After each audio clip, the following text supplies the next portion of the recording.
Okay, so I'm gonna get started here. I want to start this off with Farrakhan lecture. We talk about Satanic Jews.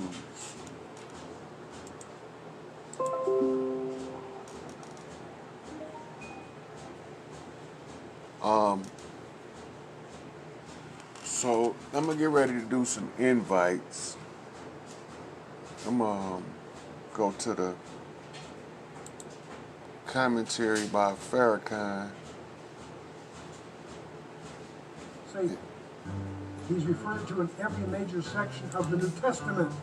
He is supreme in the realm of evil spirits. So if y'all notice, I got Marley Redemption song playing in the background. And we're going to hear what Farrakhan had to say about the Satanic Jews. And then I'm going to address the Satanic Jews. And while he's talking, I'm going to let y'all watch the video while I do my invites.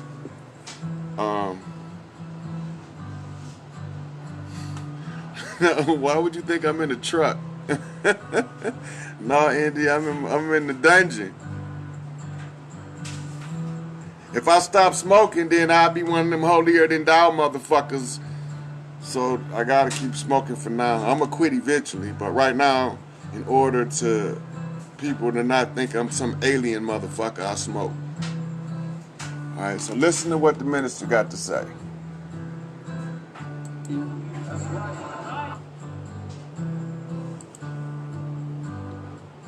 This is gonna set us off on a journey today, and we're gonna find out. I don't have no army.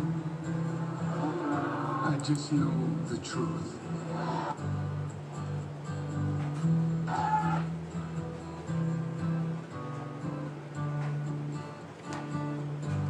So let me go ahead, just ain't cooperating.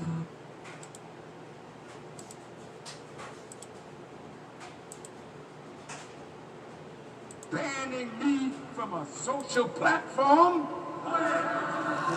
All right.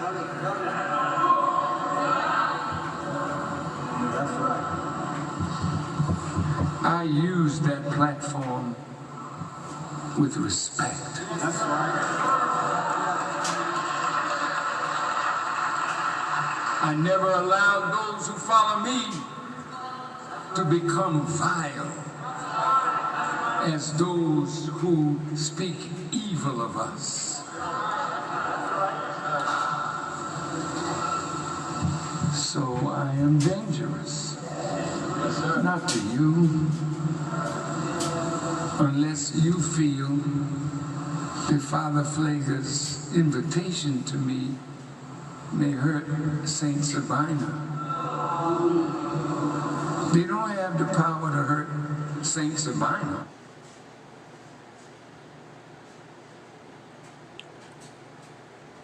The internet connection runs slow when I start trying to tell y'all some good shit. Hey, I want to show you something. Go ahead and skip this video if you don't like gadgets. But I'm a dad. If you don't give them that power.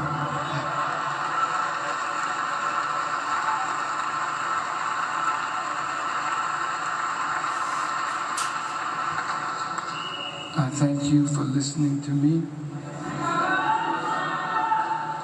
I have not said one word of hate. No, sir. I do not hate Jewish people.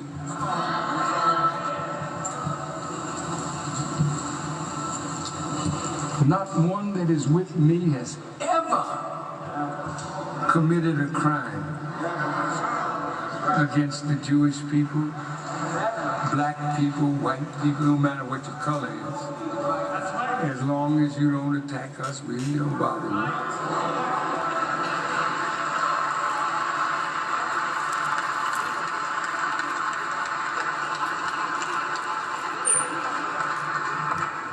So you met me tonight.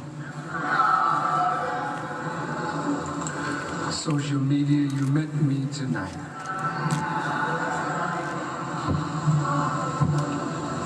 plead with the rulers,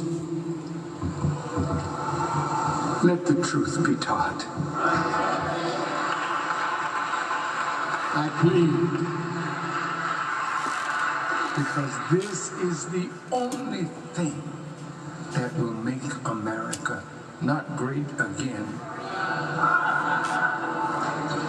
make America truly great. If you allow me to tell the truth that God has revealed to his servant, the Honorable Elijah Muhammad, that he taught me, we can save America from her destructive fall. Yes, sir.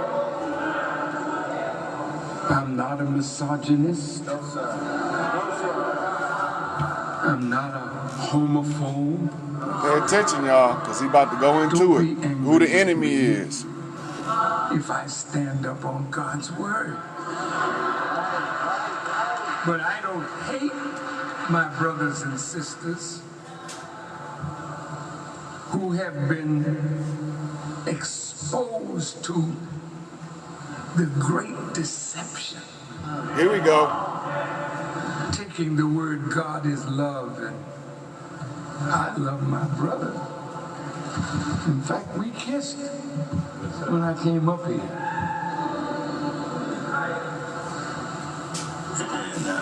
And, this is not queer.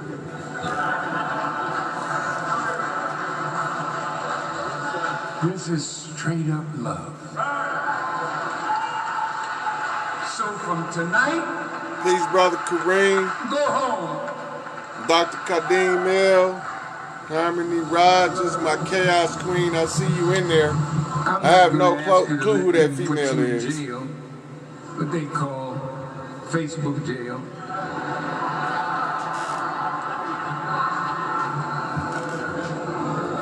We have a teaching about the maker of the white race. Here we go.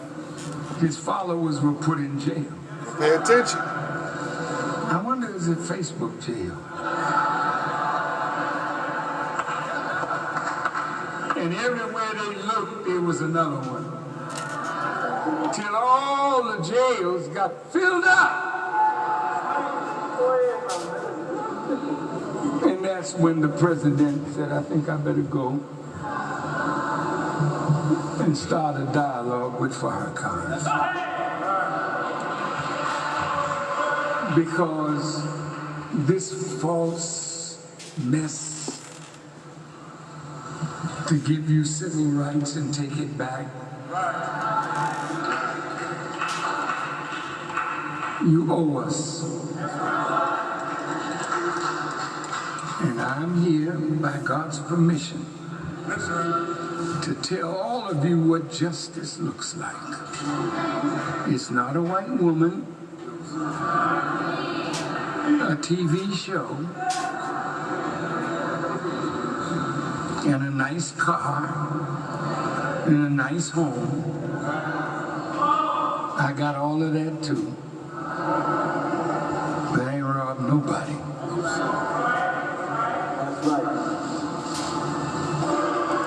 You must have missed it. We go back to the beginning. Let's show where you at right here. 624. Fear. That's right. I don't have no army. I just know the truth. I love you. I love you because God loves you and wants to free you from the grip of Satan, that we may build a righteous world. Now he said the grip of Satan. Father Flager will be in that righteous world. You can believe it. He's a true servant of Jesus the Christ. Thank you for listening. It was in here somewhere, as you see right here, he said, I'm here to separate the good Jews from the Satanic Jews. So you shower with? So, I don't know why they get that. That wasn't correct. Let's try it again. It got to be at the beginning.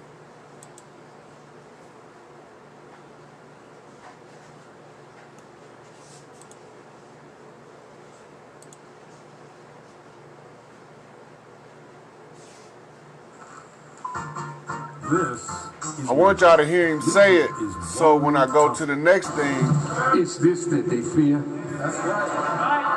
I don't have no army. I just know the truth. And I'm here to separate the good Jews from the satanic Jews. did you hear that? So he say, I'm here to separate the good Jews from the satanic Jews. Now this lead me to believe that there's two group of people who profess to be Jews. One people are the true chosen people, and the other people are imposters. But then we got another issue. First, before we can determine who the imposter and who is real, we have to figure out exactly what is a Jew. So the elders that tell us what time it is, like here, watch this. Quick fact. Who exactly is a Jew? There was no word called Jew in the ancient world. The word Jew did not come out of Africa. It did not come out of Western Asia. It is a European word. There are people of the Hebrew faith all over the world. There are black Hebrews, there are brown Hebrews, there are yellow Hebrews.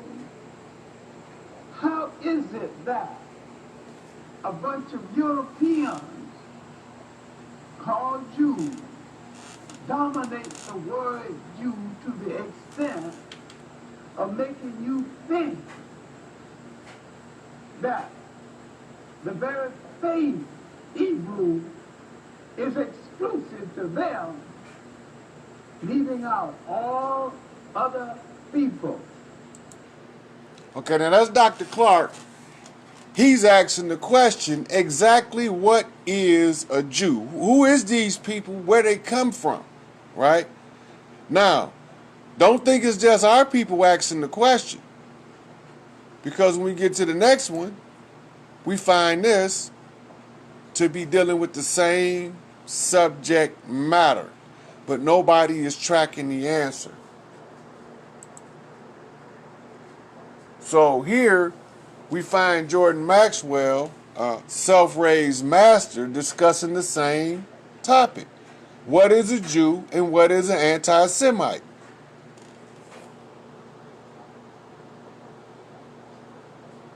And listen to what he got to say. Because as I go through these thumbnails, I'm going to show y'all. Another thing that bothers me too when it comes to religion. There is a world of difference between Jewish and being anti-Semitic. There's a world of difference between being and anti-Jewish. Doesn't mean the same thing at all. So when you hear someone use the term anti-Semitic, just remember that there's 4 kinds of Semitic: North, East, South, and West Semitic. And there are 13 different races of people. He said there's 13 different races of people classified as Semitic. The world that are Semitic. The Arabs are Semitic. Arabs are Semitic? So when you say someone's anti-Semitic, it means that they are against 13 races of people in the world, 13 nations. So when somebody says something about Jewish, it's anti-Jewish, not anti-Semitic. So it's just a small point, but it's big with me because people use terms and they use the wrong terms and don't understand what they're saying.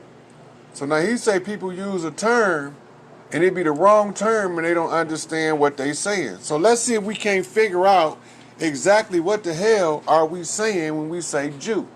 First, we need to find out what is a Semite.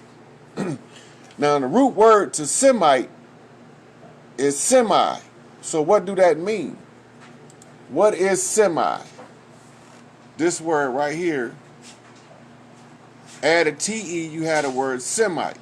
Now, if you look right here, it's a common borrowing from Latin, meaning half. freely prefixed to English words of any origin, now sometimes with the senses partially, incompletely, or somewhat. So now, the original meaning of this word in Latin meant half. So then, what would the suffix be? I have to show you the suffix because it's an Egyptian word, ta. And so we go over here and we say ta. Man, I don't like this slow computer stuff. Not responding.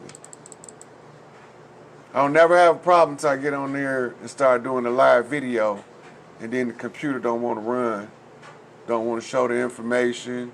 I wonder why. Wonder why.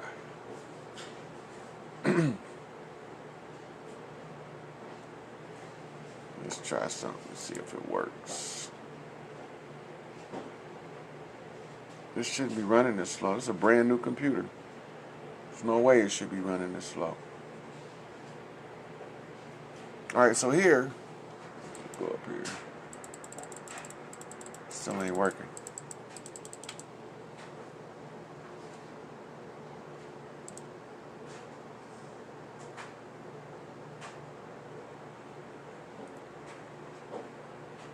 Maybe we can get some cooperation.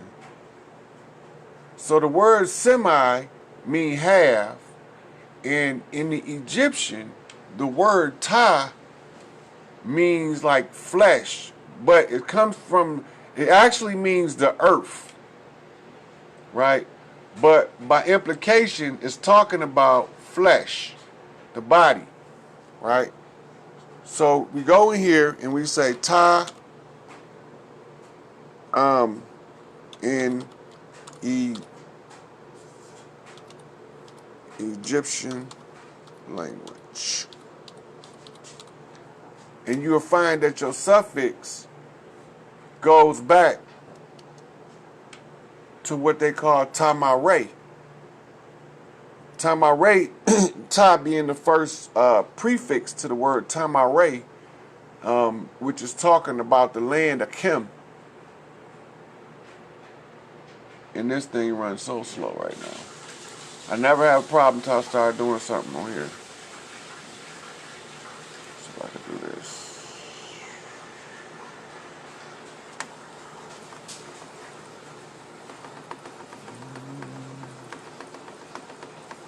No, it's not working.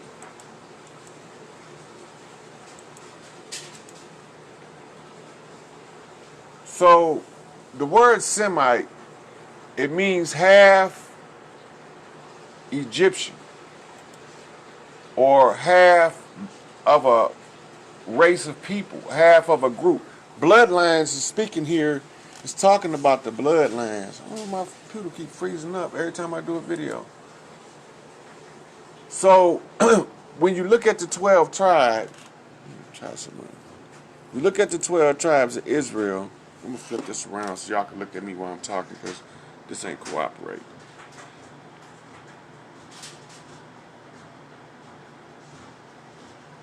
When you look at the history of the tribes, right? They tell you that the Holy Land is in the Middle East, and that the chosen people are these people that they call Jews or Hebrews, and that these people migrated out of the Middle East into various parts of the world and became scattered in what they call the Great Diaspora of the Israelites. But what they don't tell y'all is that the Great Diaspora did not cease till this day. So there's a constant spreading out of the DNA of those who's supposed to be the chosen people. But what is it all about? If I can ever get my computer to, I can show y'all some information that it'll make sense, and then y'all understand what's going on. Because you can never escape an oppression if you don't know who your oppressor is and how he operates. So Farrakhan was saying he here to separate the good Jews from the satanic Jews. Now I showed y'all the other day how Moors were Zionists, and these Moors were mulattoes. Now when you go back in American history, you find that every single slave revolt on record is what you call a house nigga rebelling against master. There's no record of the field Negroes, the ones that work the field, they call plantation Negroes, rebelling against the system. Yeah. So what takes place when you look everywhere you find dark-skinned, woolly-haired people, you find somebody lurking among them like an old rogue jackal following the pack of lions for the kill. And these people call themselves Jews. So when they call themselves Jews, we don't know what the hell they talking about, because we don't know deep into history. So when we go back to, let's see if we can look it up now. Still ain't cooperating. All right, let's just go back to the Jew situation. Okay, so then you go from the word semi, meaning half, and then next, here, you will see you get the word Semite. You see where it say I-T-E?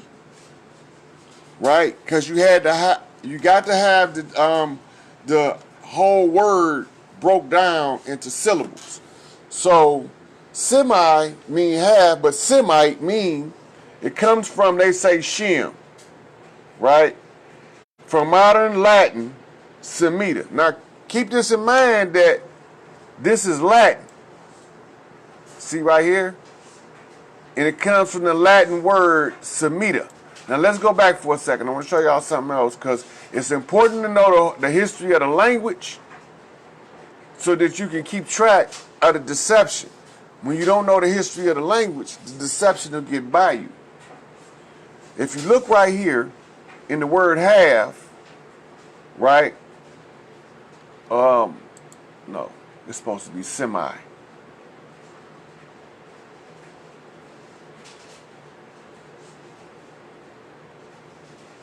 Come on now. Okay, right here, the word semi means half. But look where it's from. It's from the Latin, right? Now, you got to know who wrote the Latin language for this to make sense. Now, semi is Latin, meaning half. Let's say it right here. Now, Semite is also Latin. Now, this is where the deception come in. If you're not paying attention, this is where you get deceived at. So I'm going to walk you through it so you can see the deception. Semite, Latin, Semita, via the late Latin from the Greek Sem or Shem, son of Noah in the Bible. Now, this is all a bunch of crap. This part right here. The word doesn't change. It still means half. When you translating the word, when you're looking at the etymology, it still means half. But we're going to take it a step further, because what are they half? If you look right here, just one, right under the definition, you say a Jew, an Arab, a Syrian, or Armenian. Right? So these are the different people that would be some of the different people classified as Semite. Right? Now, the modern day so-called Jew breaks down into three groups. The Sephardi, the name Sephardi means Spanish or Hispanic. Now remember, I told y'all the Moors were conquistadors that were masquerading as Hispanic Caucasians, but they was dark-skinned, woolly-haired Moor to light-skinned Moors. They were the ones that we had to get the secret back, the secret password, So we'll know how to read their language so that we can figure out our way out of the trap. So this is why they killed Jacques de Molay over at the in front of Notre Dame. And that's why they had to get a reminder of the Notre Dame, right? Who by God? So here you have your Sephardic Jews, right? And they tell you right here, Jews of Spain. Jews of Spain, right here. Portuguese. Now remember I told y'all the Portuguese, right, were also Moors. Look, the Portuguese scientific name is called Judaeus Sephardidus. That's for a Sephardic Jew, a Portuguese order. Now look, in the Spanish, it's Judeos Sephardes. Same mother, they're the same people, different language. Now look, originally from Shepherd, Spain, or Sepharad, Spain, is a biblical place name, an uncertain location. Now they trying to tie him back into the Bible, but in a minute I'm going to show you there's no tribe of Israel called Sephardi. They don't exist. They don't exist. These people right here are Spanish and Portuguese, Moors, half-breed mulatto Moors, right? Look, this Iberian Peninsula, where they come from, is located in the southwest corner of Europe. The peninsula is principally divided between Spain and Portugal, comprising most of their territory. It also includes Andorra, a small areas of France, and British overseas territory of Gibraltar. Remember they always talked about the Rock of Gibraltar. Now you know why. It's tying you back in to the fake Jews. Now watch what it say, are a Jewish ethnic division. Now, what it mean? Refers to a number of distinctive communities within the world's ethnically Jewish population, right? So now we know now that the so-called Sephardi Jew is actually from Spain, right here, in the Northwest Africa. Northwest Africa. That's why they was talking about Northwest of Mexico, so they can confuse you. A Mexican comes from the word oxum. Oxum is a word from this region over here of Africa, and it was descriptive. Oxum comes from the word oxumi, which means dark skin, woolly. It is a East African Nile Valley term that goes all the way down into the Sudan and Ethiopia. It's not here what they call in the Mexim. This is the illusion. I'm gonna bust this shit in the head for y'all once and for all. So y'all gonna know who the enemy is when we get done today. So this is this part of the map right here. This is where they from. The Sephardi. Now, it's two other people, groups, claiming to be the chosen people.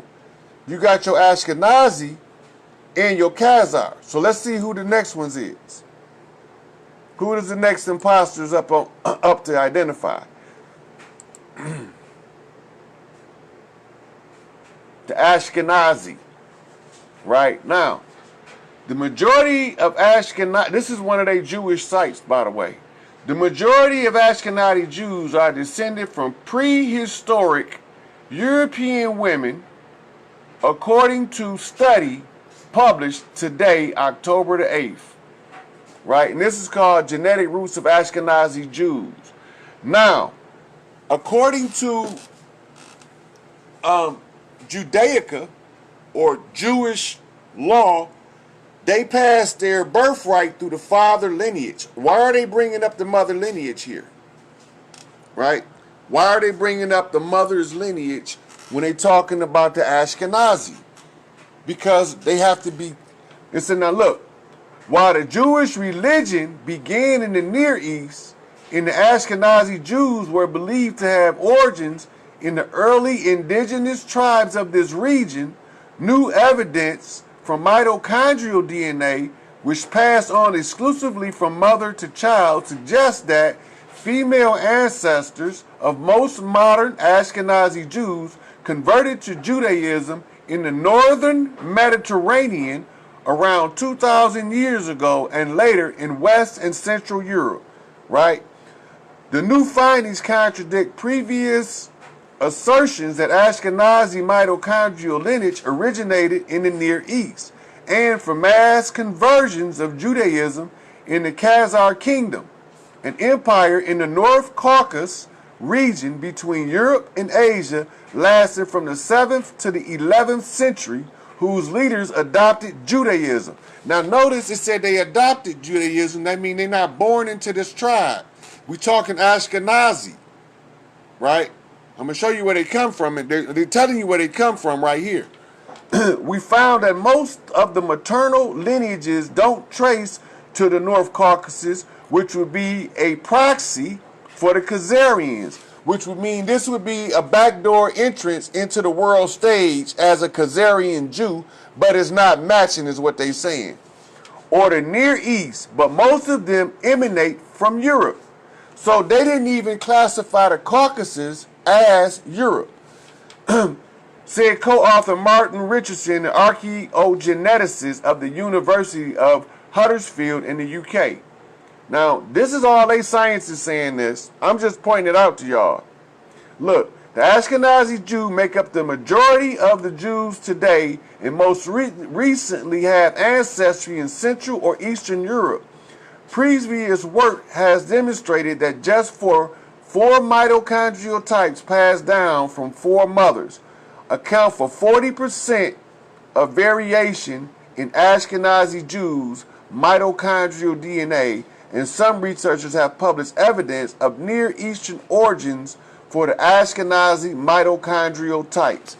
Now, this is saying they're tracking the Ashkenazi through the mother line. That means they're not European. That means they're not European. Because the only patriarchal lineages that came through the Abrahamic lineages are in Europe, in Islam. The Hebrews are not supposed to be matriarchal, or are they? Because it tells you in Genesis to leave your mother and father and to cling to your wife. Now, to further investigate the matrilineal lines of Ashkenazi Jews, Richards and colleagues looked at mitochondrial genome sequences in living Jews and non-Jews from the Near East, Europe, and the Caucasus. Based on the results, the team concluded that, in contrast to the evidence for many Ashkenazi males whose Y chromosome DNA suggests likely origin of the Near East, the female lineage of Ashkenazi Jews have substantial ancestry in Europe. Now, I told y'all that when they invaded as Byzantine kings and conquered Spain is when they began to use the skin-based system that they had developed under Alexander when they sent him into India to get the blueprints from the caste system.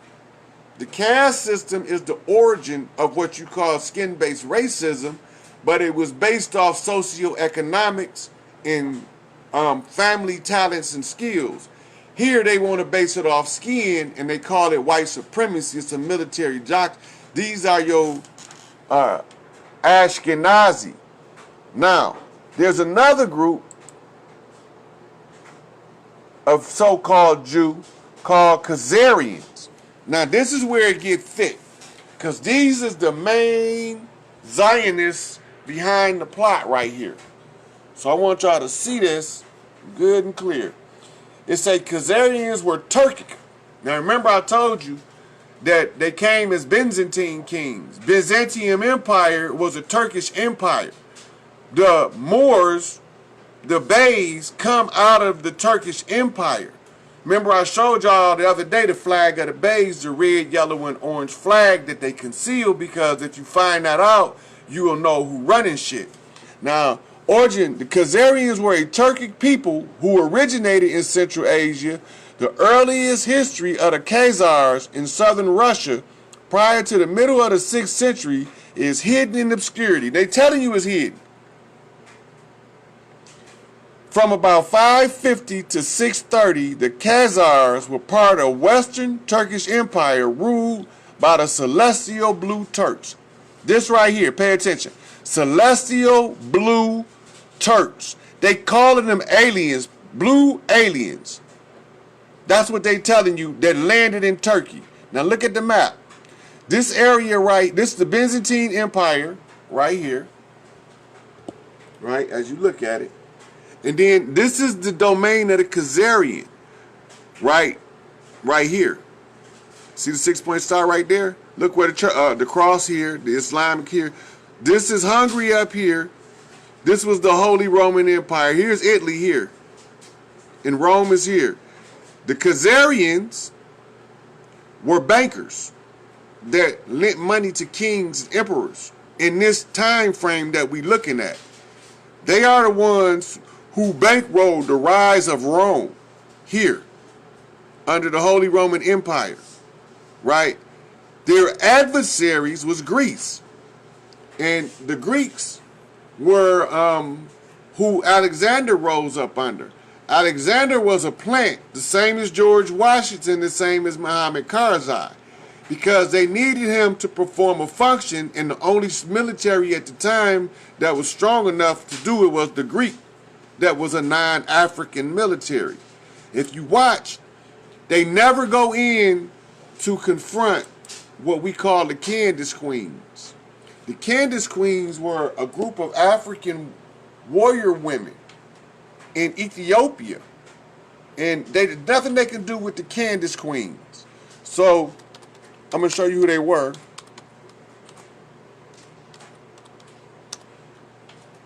You look up the Candace Queens. I'm not going to go into reading on them. I'm just going to show y'all some of the images of what they looked at like.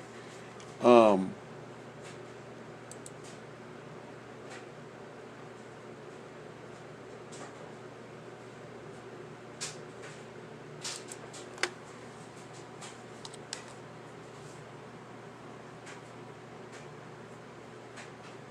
want y'all to see the Candace Queens. You see? Queen Candace, she was one of them that they was named after because of what they call the Sybil effect. All women who believed and felt the same way could carry that title as a name. So you might have Candace Michelle, Candace Marie, but they would all be called a Candace, the same as if you call somebody officer, right? Empress of Ethiopia and General-in-Chief of his armies, waiting for Alexander the Great to cross his punk ass to the new borderline of the First Cataract. Alexander, having conquered Egypt easily, decided against the invasion of the ancient center of black power and halted his army at the First Cataract. Look at the year. Master number 33.2. Look. Ta Seti. This is the same word when I told you that Ta mean earth. This mean the land of Set. That's what that means. Ta Seti mean the land of Set. Now check this out.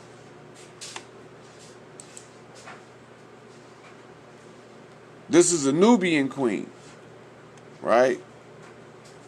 This is the land that they call Miro. Now, me and some Moors had a very extensive dialogue about Miro, and I got that recorded in letters. But when you look, you see them. It's not a secret. You see it right here? Now, they want you to believe that those Europeans who popped up out of nowhere were strong enough to defeat these empires. They weren't. They had to have somebody that was us. It had to be somebody like us. Somebody with our knowledge, somebody that has celestial knowledge, somebody that was a blue blood. Right? Now, as we move on through the thumbnails, you see there's 12 tribes of Israel. We're going to go through them because you're not going to see a Khazar, an Ashkenazi, or a Sephardi. Look, one of them is Reuben. The second is Simon. The third is Judah. The fourth is Levi. The fifth is Issachar. The sixth is Zebulun. The seventh is Benjamin.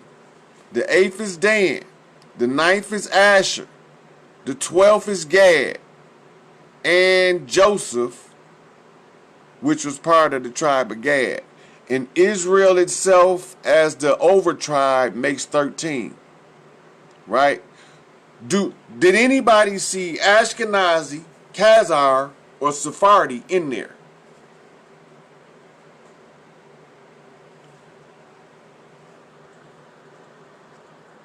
Let me go up here and see what's going on in my inbox.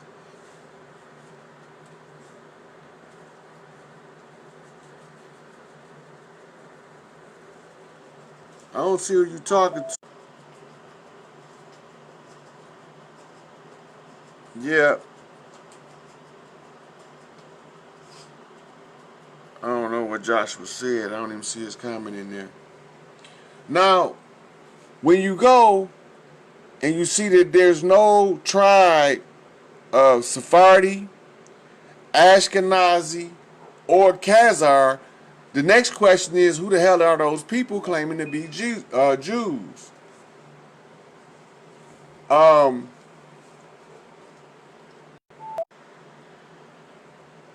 So, none of them exist. Ashkenazi, Sephardi, Khazar, they don't exist in the 12 tribes.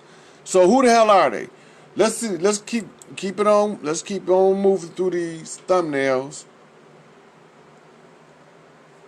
Dinah, the 13th tribe. That's because actually Dinah is the matriarch of the tribes of Israel. She's actually Diana, which is actually Inanna, which is actually Isis, which goes back to the name Abraham, meaning the heart of Ra, and the only one called the heart of Ra in the Book of the Dead or anywhere else was what we call the Queen of Heaven and Earth, Isis.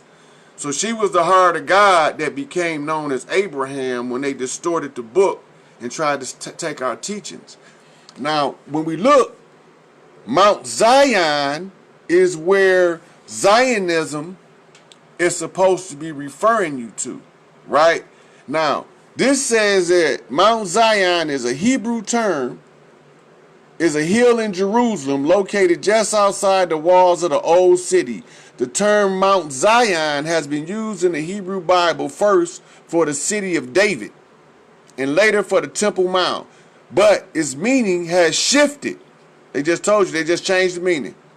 And it is now used for the name of ancient Jerusalem Western Hill. In a wider sense, the term is also used for the entire land of Israel. Now, they tricking us, and I'm going to show you why. This word Zion, it's talking about the Mount of Sin in Babylon. They call it Gobekli Tepe. And this is where the fallen ones landed before they started wreaking all this havoc. So we go from Mount Zion and we look a little deeper and we find Mount Sinai because the Z and the S is the same. It's the same place. But they say Mount Sinai, right? Now remember, the last one they told you they moved it. They changed it. Now watch this. Also known as Mount Moses, is a mountain in the Sinai Peninsula of Egypt. Now, this one is in Egypt, but it's the same thing. That is a possible location of possible, speculative, meaning misdirection. Location of the biblical Mount Sinai, right? Which is considered a holy site by the Abrahamic religions. Mount Sinai is mentioned many times in the book of Exodus and other books of the Bible and the Quran. According to Jewish, Christian, Islamic tradition, the biblical Mount Sinai was a place where Moses received the 10 Commandments. Now, they're still giving you misdirection because, look, a possible location, that's speculative, which means this is not the truth, right?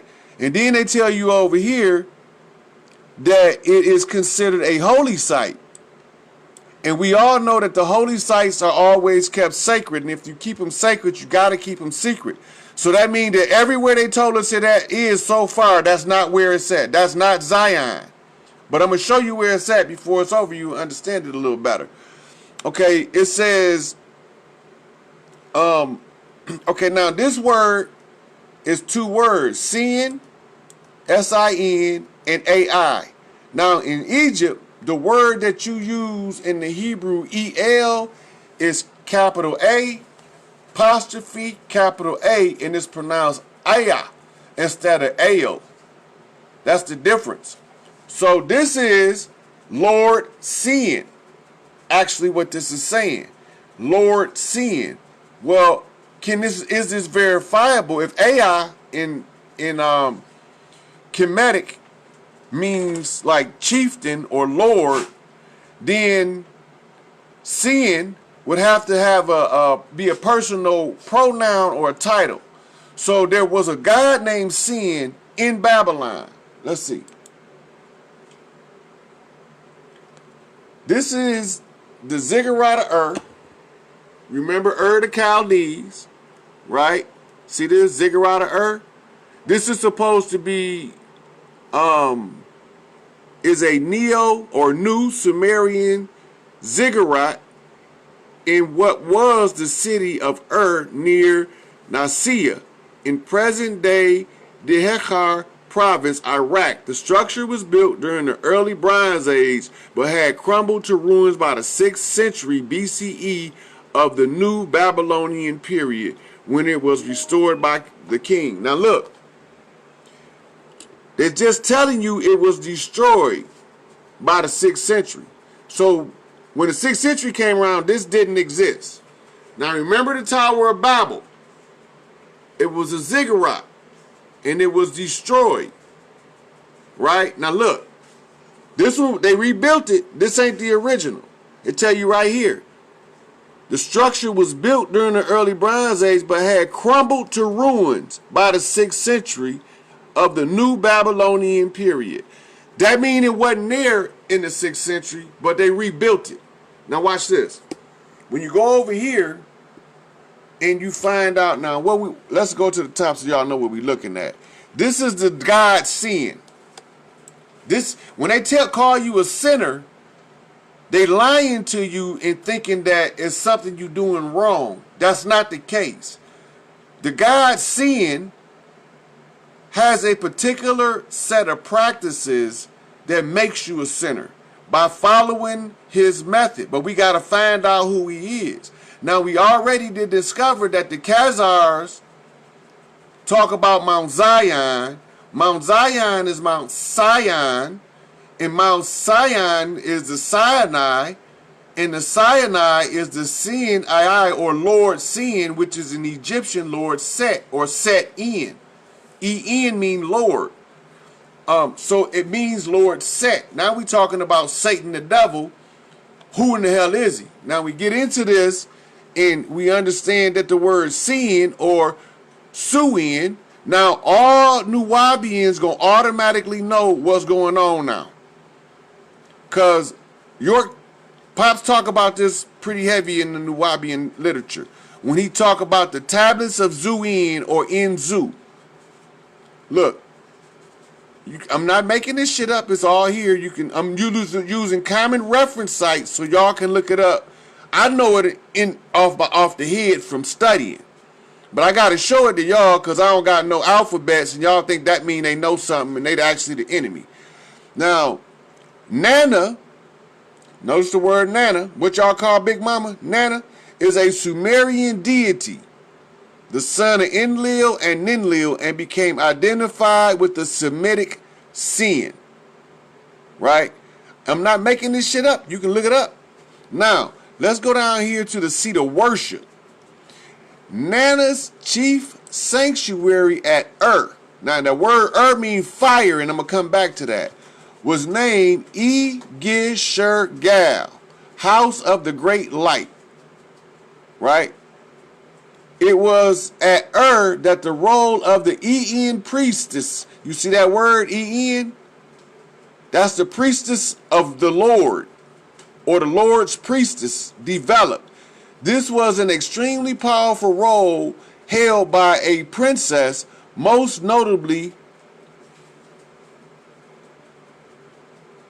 in Hedwana, in the earliest known poet whose name has been recorded.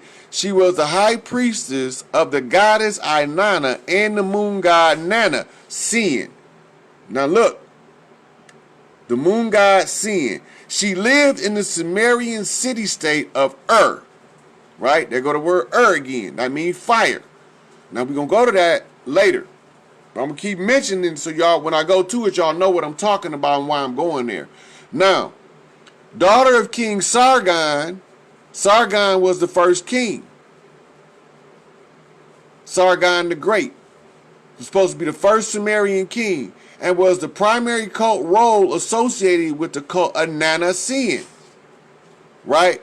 So now Sin had a definite god named Sin, a definite place of worship called which was the city of fire, but they called it in the native tongue Agishurgal, which means the house of the great light, which Pharaoh mean the house of the light, or the lighthouse, or the bearer of the light of the house. So when you see Sin also had a sanctuary at city of Haran, named El Huhu, house of joys, debauchery.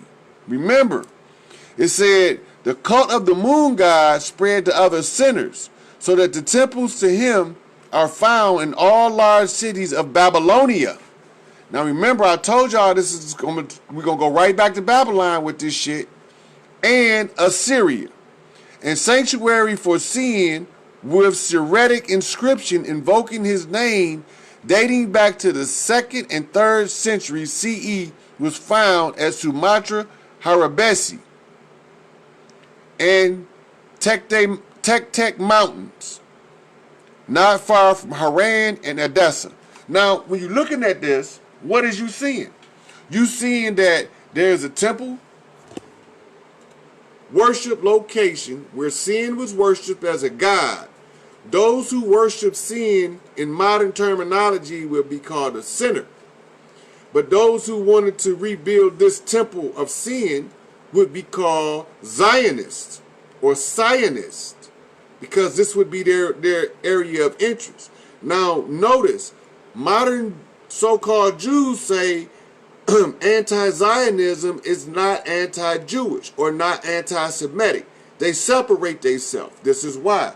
Because these are those Moors that sold us out. Those are the ones we had to go back and get the secret from. Now watch this.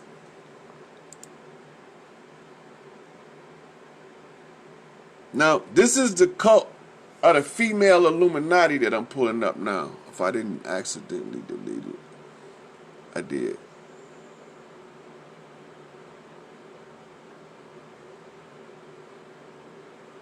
Okay, so then we get to the fallen angels. So I go to Chuck Missler for y'all, because this dude right here, he a Christian.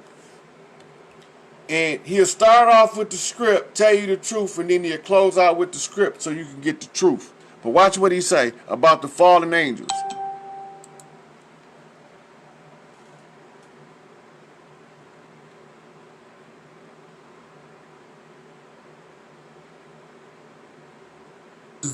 Is the first link in the chain of prophecies about Jesus Christ, and that's where he gets the title, the seed of the woman. But many people miss that there's two seeds here. There's the seed of the woman, and there's the seed of the serpent. He later is called the Red Dragon in Revelation 12. He's the coming world leader, I call him. I don't like the term Antichrist because it's too limiting. And he has a sidekick by the name of the false prophet. So with Satan and the coming world political leader and the false prophet at his side, you've got a satanic counterfeit of a trinity. See this? Everything Satan does is a counterfeit. And these are the forces behind the world today. See what he said? And Daniel chapter 10 is your recommended study on the details of all of that. So he even telling you that the world is ran by the people. He identified them. Let me go back a little bit. He identified them here. Wait, nope. The seed of the serpent and seed of the woman. Remember I showed y'all the broken pillars. Right? Now he's showing you who they are. He said these forces behind world powers today. Right?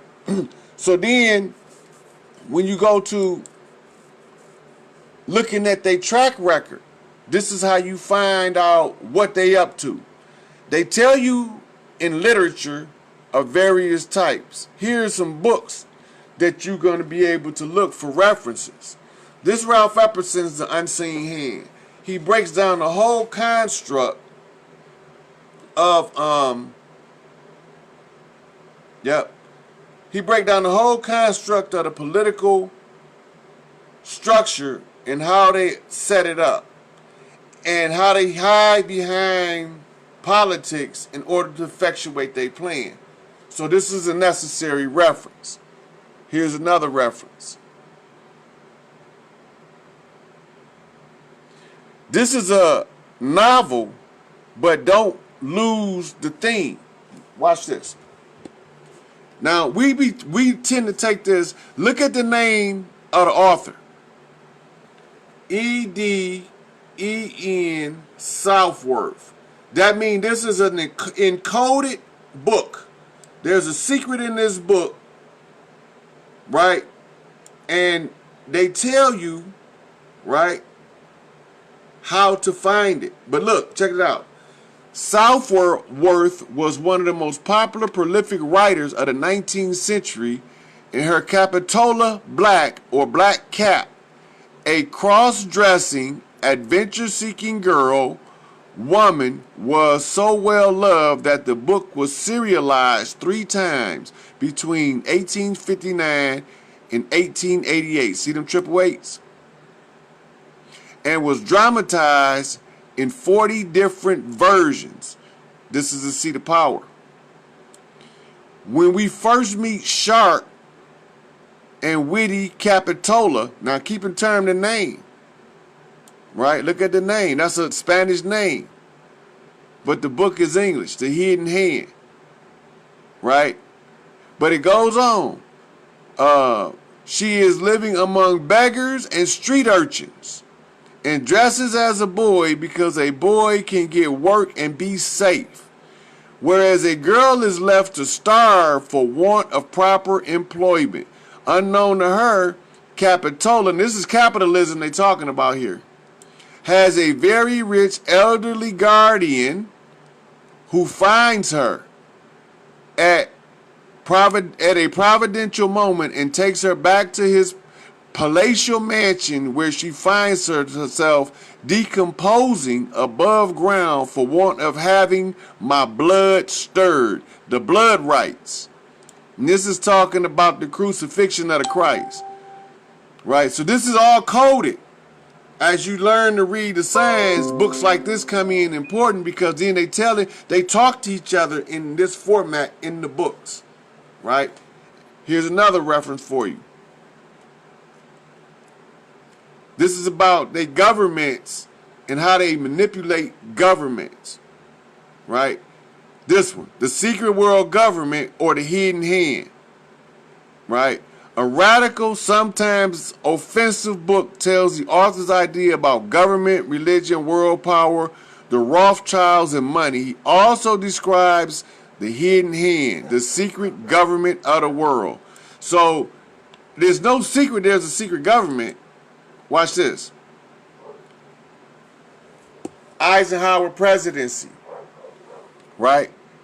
Now, watch the description for the book. Watch the description. Drawing on extensive interviews and archival research, Fred Greenstein reveals that there was great political activity beneath the placid surface of the Eisenhower White House. Now remember, Eisenhower was the one who gave us the warning about military-industrial complex. Watch this. It says, In a new foreword to this edition, he discusses developments in the study of the Eisenhower presidency in the dozen years since publication of the first edition. Now he's going into Eisenhower being put in power by somebody. Now watch this.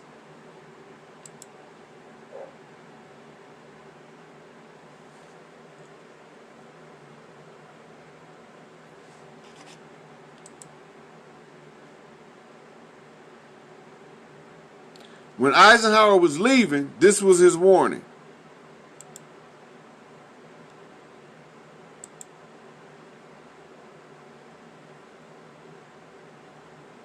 Now y'all got to pay attention to that because he the president. Look how scared he look in the Oval Office. He in the Oval Office.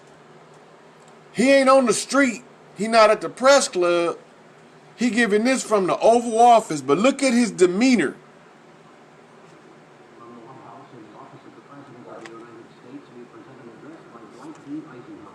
This is the farewell address for President Eisenhower, whose 8 years as chief executive come to an end in June this month. Mr. Eisenhower has chosen this time for his final speech. Ladies and gentlemen, the President of the United States. You can barely hear him. Good evening, my fellow Americans. First, I should like to express my gratitude to the radio and television networks for the opportunities they have given me over the years to bring reports and messages to our nation. My special thanks go to them for the opportunity of addressing you this evening. 3 days from now, after half a century in the service of our country, I shall lay down the responsibilities of office as, in traditional and solemn ceremony, the authority of the presidency is vested in my successor. This evening, I come to you with a message of leave-taking and farewell, and to share a few final thoughts with you, my countrymen. Like every other citizen, I wish the new president and all who will labor with him Godspeed. I pray that the coming years will be blessed with peace and prosperity for all. Our people expect their president and the Congress to find essential agreement on issues of great moment, the wise resolution of which will better shape the future of the nation. My own relations with the Congress, which began on a remote and tenuous basis when, long ago, a member of the Senate appointed me to West Point, have since ranged to the intimate during the war and immediate post-war period, and finally to the mutually interdependent during these past 8 years. In this final relationship, the Congress and the administration have, on most vital issues, cooperated well to serve the nation good rather than mere partisanship, and so have assured that the business of the nation should go forward. So now notice he said the business of the nation should go forward. Now, he about to get ready to warn y'all about something. And when you get done with the warning, that's where I'm going to stop it at. So my official relationship with the Congress ends in a feeling, on my part, of gratitude that we have been able to do so much together. We now stand 10 years past the midpoint of a century that has witnessed 4 major wars among great nations. 3 of these involved our own country.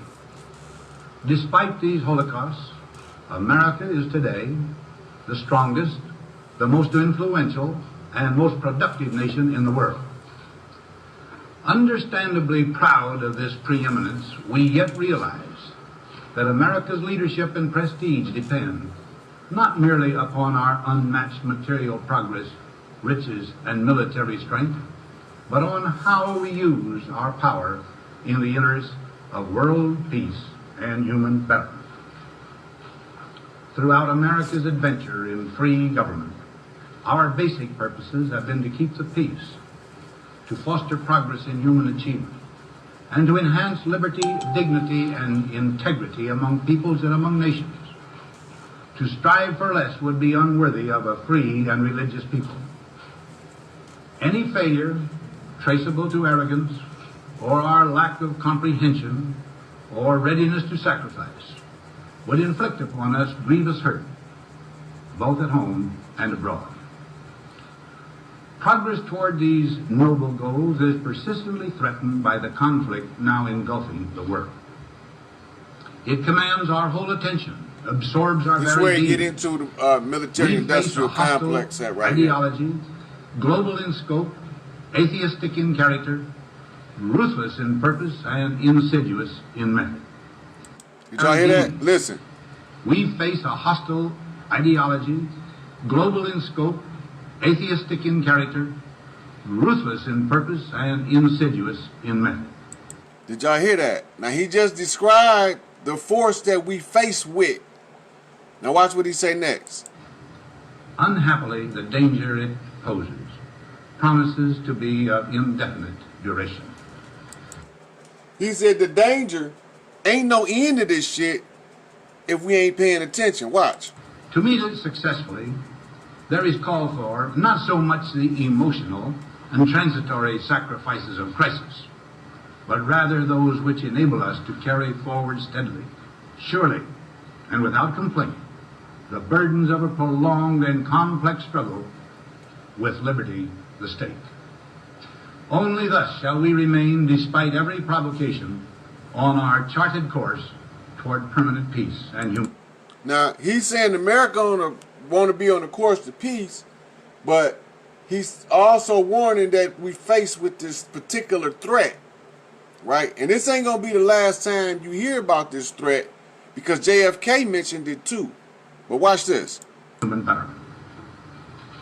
Crises there will continue to be. In meeting them, whether foreign or domestic, great or small, there is a recurring temptation to feel that some spectacular and costly action could become the miraculous solution to all current difficulties. A huge increase in newer elements of our defenses, development of unrealistic programs to cure every ill in agriculture, a dramatic expansion in basic and applied research. These and many other possibilities, each possibly promising in itself, may be suggested as the only way to the road we wish to travel. But each proposal must be weighed in the light of a broader consideration, the need to maintain balance in and among national programs. Now, he's saying that in order for us to be on a steady course of peace, our national programs need to be balanced. They not balanced nowhere in this country right now. Now check him out, because he's about to go into the military-industrial complex. Balance between the private and the public economy. Balance between the cost and hoped-for advantages. Balance between the clearly necessary and the comfortably desirable. Balance between our essential requirements as a nation and the duties imposed by the nation upon the individual. Balance between actions of the moment and the national welfare of the future. Good judgment seeks balance in progress. Lack of it eventually finds imbalance and frustration. The record of many days. Now, everything he just said was Masonic in scope. And he was talking about the utilization of the laws of Mott in cleaning up the mess if we are paying attention to what's taking place. Now, later on in this video, I'm going to go up to about the 10-minute mark. He starts warning about the powers of the military-industrial complex. And this is the part. Free university, historically the fountainhead of free ideas He's talking about the education and scientific discovery, has experienced a revolution in the conduct of research. Partly because of the huge costs involved, a government contract becomes virtually a substitute for intellectual curiosity. See that? For every old blackboard, there are now hundreds of new electronic computers. The prospect of domination of the nation's scholars by federal employment, project allocations, and the power of money is ever present and is gravely to be regarded. Now, he's talking about people being able to control with the power of money all of the fields of science. Yet in holding scientific research and discovery in respect, as we should, we must also be alert to the equal and opposite danger that public policy could itself become the captive of a scientific, technological elite. Now, he's saying that if we ain't careful, we gonna end up being controlled by people that control science and technology and will place themselves in an elite position because of that. It is the task of statesmanship to mold, to balance, and to integrate these and other forces, new and old, within the principles of our democratic system, ever aiming toward the supreme goals of our free society. Another factor in maintaining balance involves the element time. As we peer into society's future, we, you and I, and our government, must avoid the impulse to live only for today, plundering for our own ease and convenience the precious resources of tomorrow. Now he's talking about people being so selfish that they can't see what's coming up, what's about to happen in the future. Now this is a president telling you to scry the future. But since we're talking about him, look at this on his tie. Most people wouldn't notice that, right? The position of his hands haven't changed. That's all messages to the brotherhood, right? The books on the shelf, all those are messages. See this? You see one over here. These, I'm not gonna do it now, but on my phone I have a picture of the tomb of Hiram. So this is a mirror. It's what he's portraying. The same, but different. So he's giving two messages at the same time. That's what he's telling you. The same, but different. The mirror.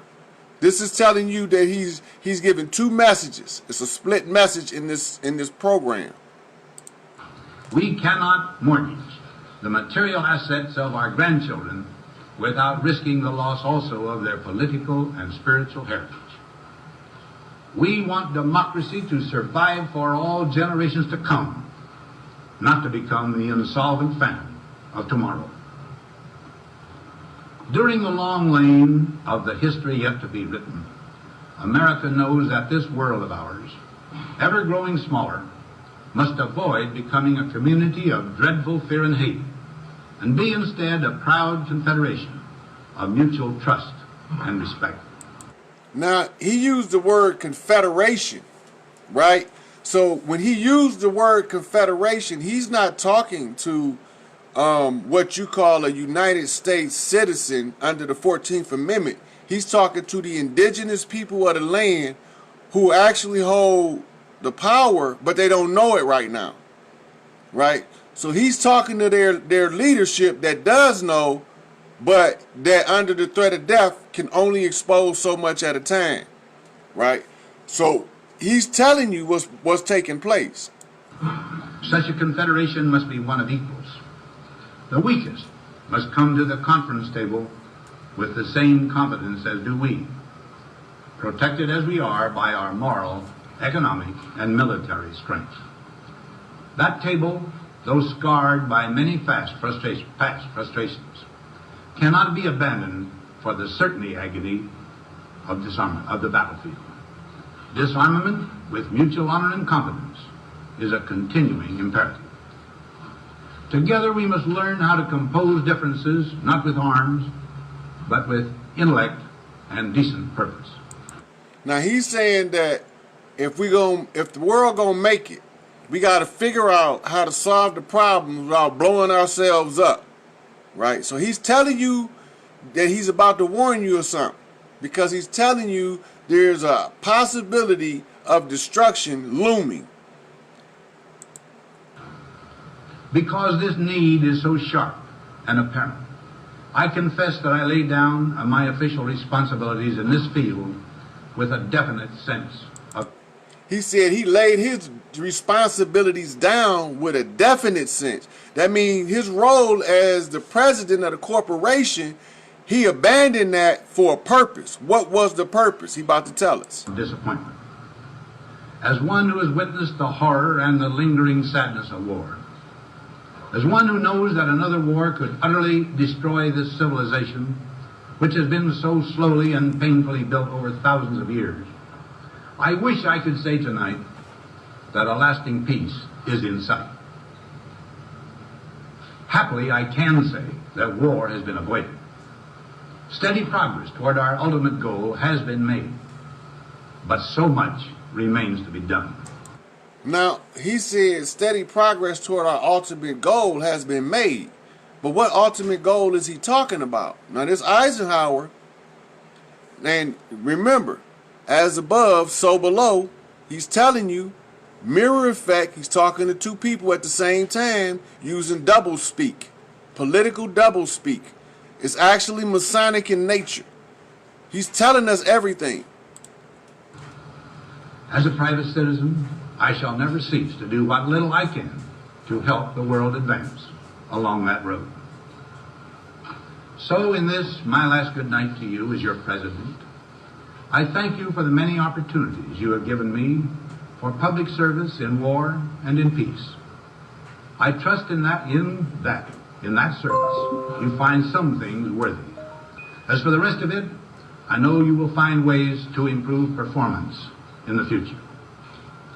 You and I, my fellow citizens, need to be strong in our faith that all nations under God will reach the goal of peace with justice.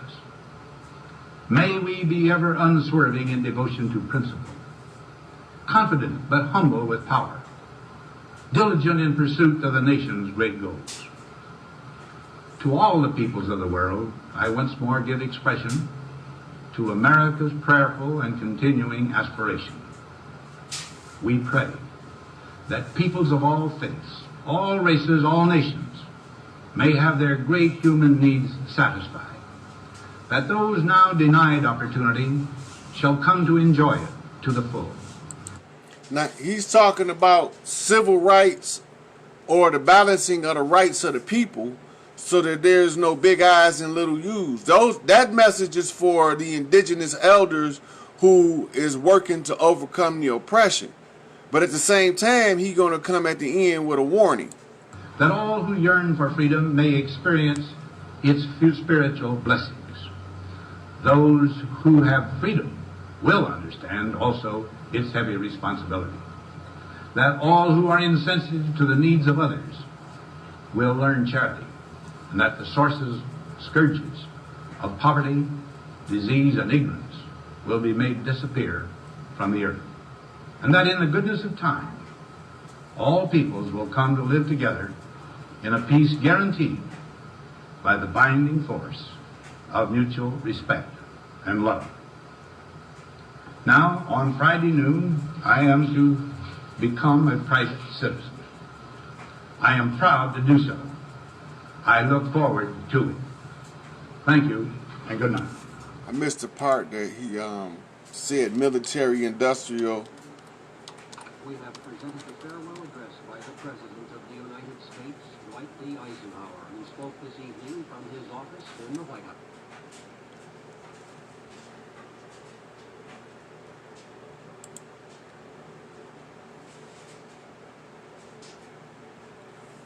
You need to know the military-industrial complex is what they call CENTCOM now, Central Command. And it's the fighting men of World War II or Korea. There was one person in Dwight Eisenhower's life whom he really confided almost everything to.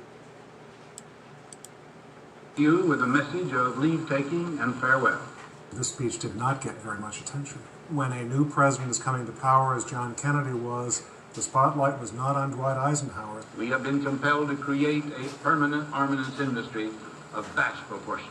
There was a feeling at the time that this must have been written by some speechwriter who just sneaked into the speech. In the councils of government, We must guard against the acquisition of unwarranted influence, whether sought or unsought, by the military-industrial complex.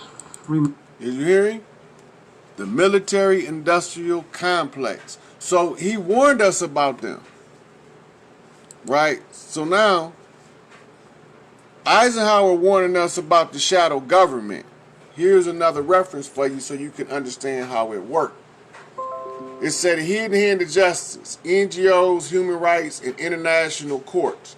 You go down here, it said hidden hand of justice, NGOs, human rights, and international courts is the first comprehensive analysis on non-governmental organization participation at international criminal and human rights courts, drawn on original data. So they're going through how they're using the judicial system and the rights of people.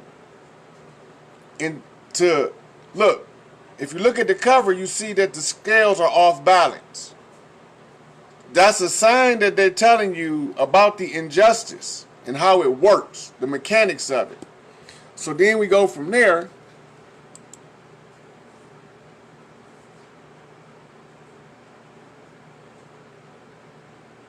All of the information is out there, you know. So from where we at now, I done went over showing y'all that there's 3 people professing to be Jews: Sephardi, Ashkenazi, Khazar. We don't know what the hell a Jew is. We know that a Semite is a half-breed, but we still don't know exactly what a Jew is. Now, when I told y'all JFK warned us the same thing, this is his speech. Invitation to be here tonight. You bear heavy responsibilities. This is called, it's 1961 National Press Club Address. The article I read some time ago reminded me of how particularly heavily the burdens of present-day events bear upon your profession. You may remember that in 1851, New York Herald Tribune, under the sponsorship and publishing of Horace Greeley, employed as its London correspondent an obscure journalist by the name of Karl Marx.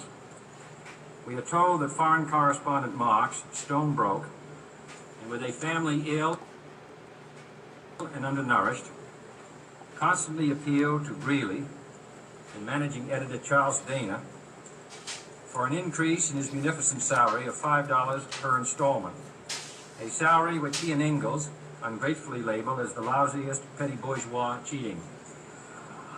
But when all his financial appeals were refused, Marx looked around for other means of livelihood and fame, eventually terminating his relationship with the Tribune and devoting his talents full-time to the cause that would bequeath to the world seeds of Leninism, Stalinism, revolution, and the Cold War. If only this... Now I had to stop right there because he's talking about Karl Marx. Now Karl Marx was a Khazarian, and a lot of people don't know that. And Karl Marx got credit for writing the Communist Manifesto with Engels, and they were supposed to be the ones who wrote the seeds of revolution in Russia to bring down the Tsar Nicholas. So this is why he's talking about Karl Marx, because he's making an insinuation or a reference to the Kzarians that's behind the scenes. So this speech that he's giving is going to be touching on what the Kzarians are doing. Capitalistic New York newspaper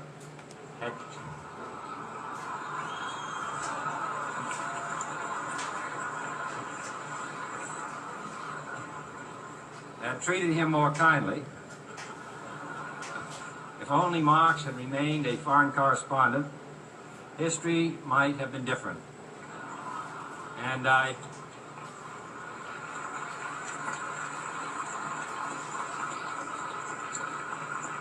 hope all publishers will bear this lesson in mind the next time they receive a poverty-stricken appeal from a small increase in the expense account from an obscure newspaper man. Okay, now he about to get into the meat, because now he done laid the foundation to let the elites know who is behind the drama that he's about to talk about. So everybody now know behind the scenes they have some Kzarians trying to influence the White House. Now listen to what he say.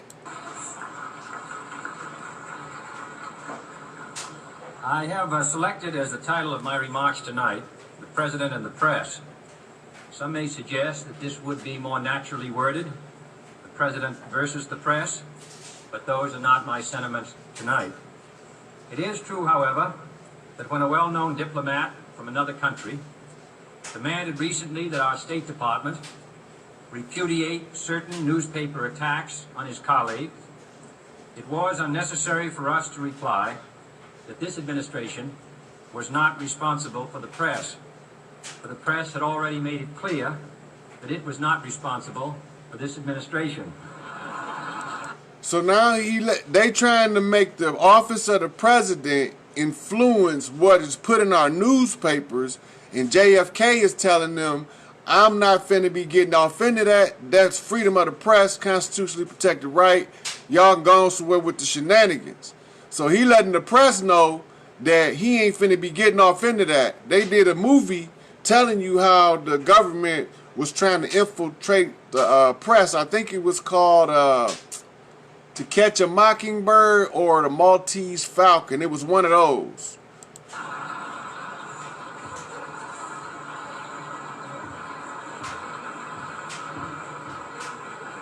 Nevertheless, my purpose here tonight is not to deliver the usual assault on the so-called one-party press. On the contrary, in recent months, I have rarely heard any complaints about political bias in the press, except from a few Republicans.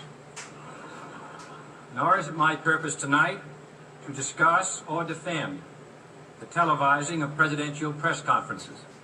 I think it is highly beneficial to have some 20 million Americans regularly sit in on these conferences to observe, if I may say so, the incisive, the intelligent, and the courteous qualities displayed by your Washington correspondents. Nor, finally, are these remarks intended to examine the proper degree of privacy which the press should allow to any president and his family. If, in the last few months, your White House reporters and photographers have been attending church services with regularity, that has surely done them no harm. Now he talking about the paparazzi that was following him around and that he was going to church and playing golf and whatnot. But he's doing a disclaimer now. He's telling you what he's not addressing.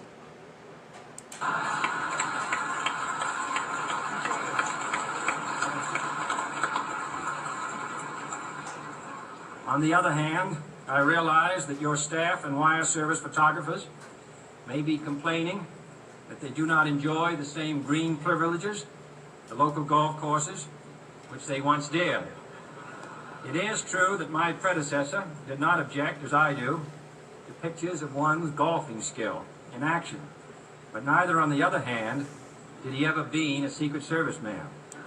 Okay, for the record, when he's talking about golf, and a lot of people don't know this, he's talking about the two-ball cane game. He's talking about bump left, bump right.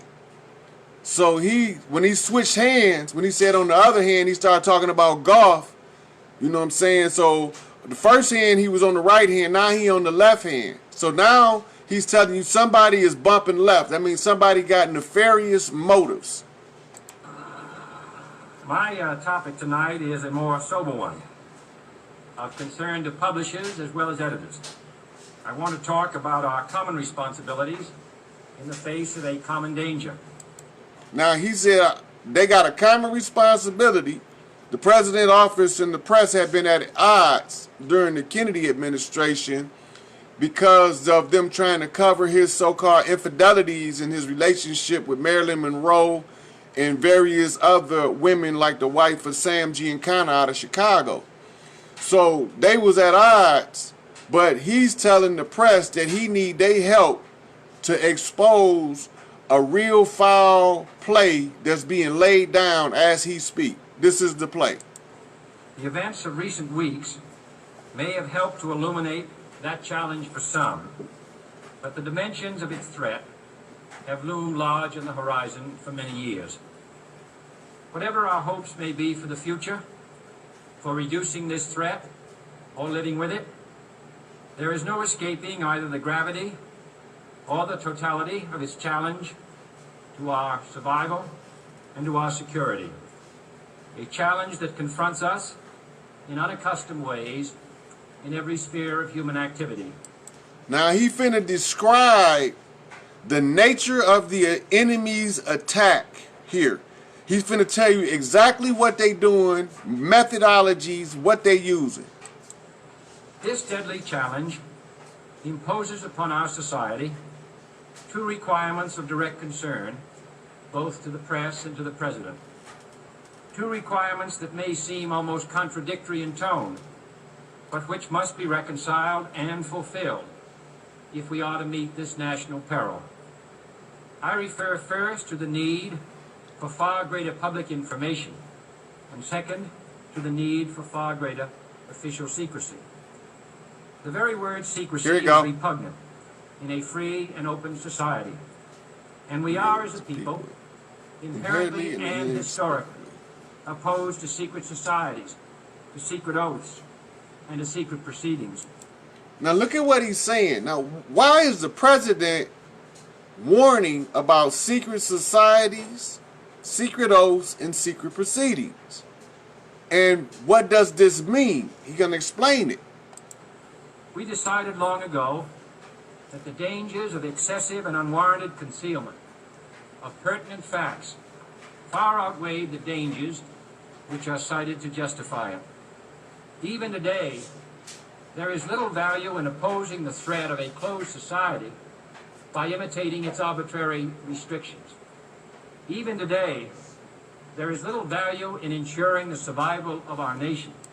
Now, when he said arbitrary restrictions, arbitrary mean to take it upon yourself to practice or to exercise an authority that you do not have, right?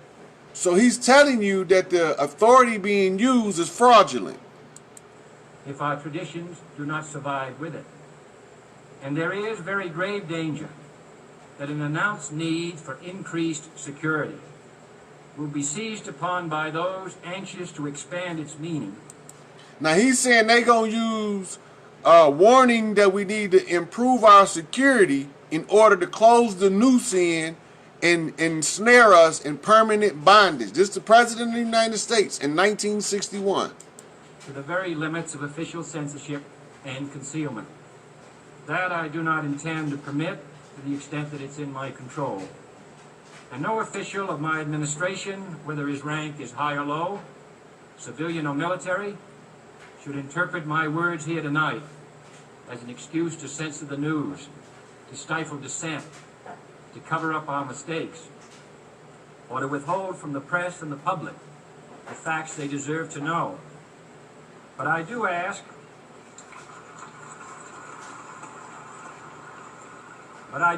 every publisher, every editor, and every newsman in the nation to re-examine his own standards and to recognize the nature of our country's peril. Now he's telling the newspaper to report on this because this is deadly to the peril of the nation. If we don't deal with this issue openly and publicly, the secrecy of it is going to come back to bite us in the butt. In time of war, the government and the press have customarily joined in an effort based largely on self-discipline to prevent unauthorized disclosures to the enemy. In times of clear and present danger, the courts have held that even the privileged rights of the First Amendment must yield to the public's need for national security. Today, no war has been declared, and however fierce the struggle may be, it may never be declared in the traditional fashion.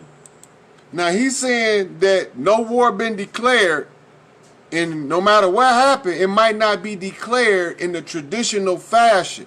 Now you got to go back to Behold the Pale Horse by William Cooper, where he talks about silent weapons for quiet war, right? Our way of life is under attack. Those who make themselves our enemy are advancing around the globe. The survival of our friends is in danger. And yet no war has been declared. No borders have been crossed by marching troops. No missiles have been fired. If the press is awaiting a declaration of war, before it imposes the self-discipline of combat conditions, then I can only say that no war ever posed a greater threat to our security. If you are awaiting a finding of clear and present danger, then I can only say that the danger has never been more clear, and its presence has never been more imminent. It requires a change in outlook, a change in tactics, a change in missions by the government, by the people, by every businessman or labor leader, and by every newspaper. For we are opposed around the world, pay attention, by a monolithic and ruthless conspiracy that relies primarily on covert means. All right, he said monolithic means giant, mean it is so enormous and it's one big thing, right? And he said his primary method is covert means. That means that they sit back and watch and wait for an opportunity to seize what they want. Yep. For expanding its sphere of influence, on infiltration instead of invasion, They infiltrate, on subversion instead of elections, they on undermine, intimidation instead of free choice, they intimidate, on guerrillas by night instead of armies by day. It is a system which has conscripted vast human and material resources. Now watch all of the areas that the conspiracy that he speak of involves. He gonna name them all. Into the building of a tightly knit, highly efficient machine that combines military, diplomatic, intelligence, economic, scientific, and political operations. That's almost everything, but he named 5 things, right? So all of that is what is we faced with. Its preparations are concealed, not published. It's a secret. Mistakes are buried, not headlined. Cover up their Its dirt. dissenters are silenced, not praised. It conducts the Cold War in short. With a wartime discipline, no democracy would ever hope or wish to match.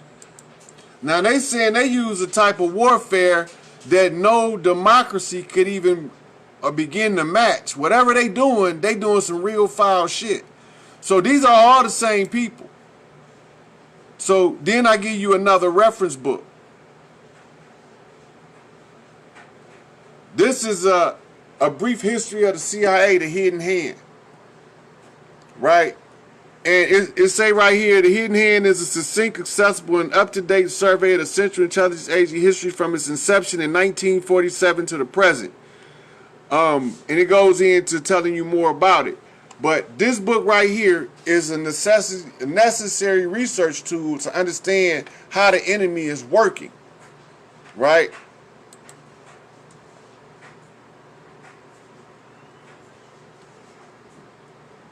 So we need to figure this out.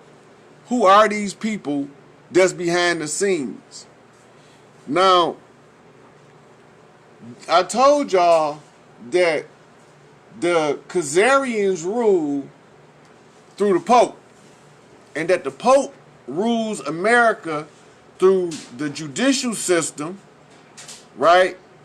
And that we are still under the crown of England. And this is what I'm talking about right here. Now pay attention.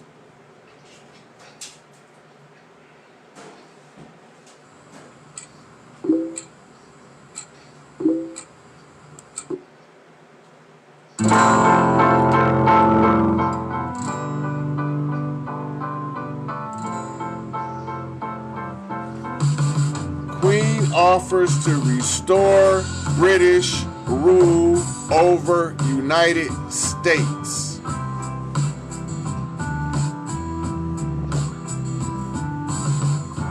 Look where they at.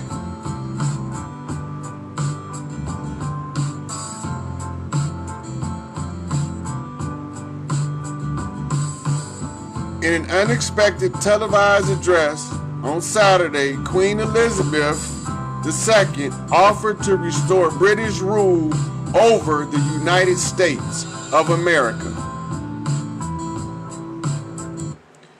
The only reason why the British is not ruling over the United States of America is because we have what they call an interim government, a temporary government that expired on July the 4th, right? So she's telling them that if y'all can't get the job done over there, then let me take over and I'll show y'all how to do that shit. So that gives you another reference book.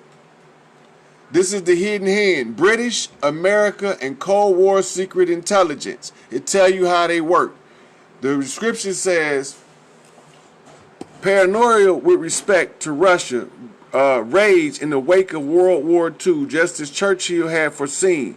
Fear of a nuclear Pearl Harbor and growing challenge to political stability in Europe gripped the Western world. Right? So now let's talk about the Cold War. Now, there's one thing y'all got to understand about the Cold War. If you pick up an almanac during the Cold War period, you'll find that America gave the biggest amount of economic aid every year to the USSR.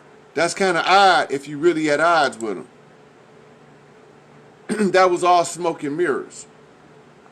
So this book right here, The Black Hand, The History of the Secret Serbian Nationalist Group. Now this book, notice this term right here. Because in the rise of the Third Reich, there was a woman found dead in the jungle who had betrayed the Reich. And above her head, there was a note.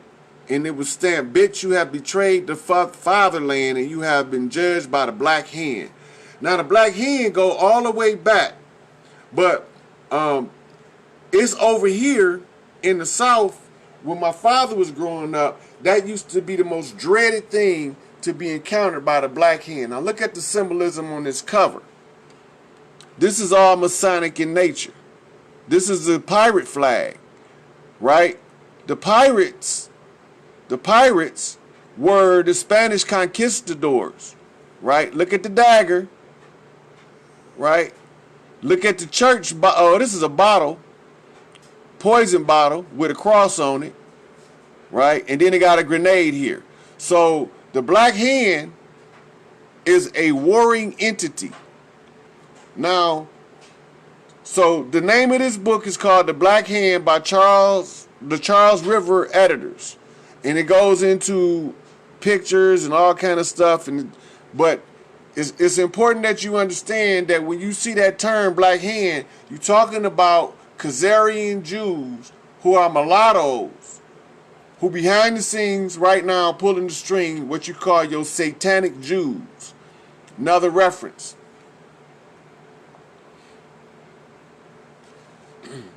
This is an Ohio Black Hand Syndicate. See it again? The Black Hand. The birth of organized crime in America. True crime. I can't make this shit up. Another reference. Look. The Black Hand. Terror by letter in Chicago. And this was talking about the mobs in Chicago and how they laid it down and all that. I'm not going to get all off into it. But I'm just giving y'all the references so y'all can go and do your own research.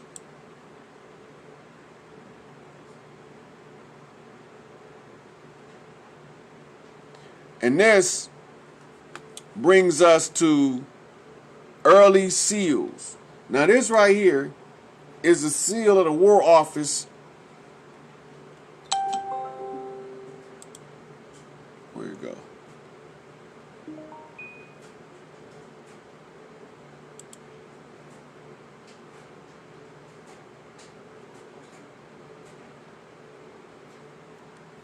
I had to show y'all the close-up of it. So you need to know who your enemy is so you'll know who you fighting. If you don't know who you fighting, how you going to defend yourself against them? You don't know what their strategies is, nothing.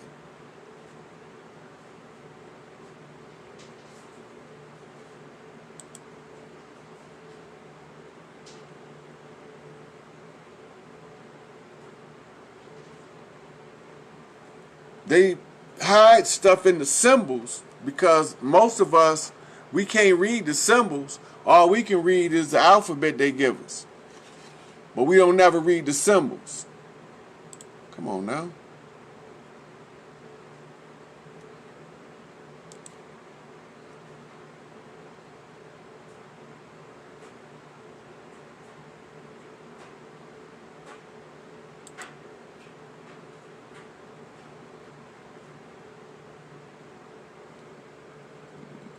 I'm trying to show y'all the emblem of the United States Army, Department of the Army, because the Department of the Army is its own entity. We thinking these things are government agencies and government-ran corporations. They all privately owned, and they all are traded on the market. I can't get this doggone computer to act right.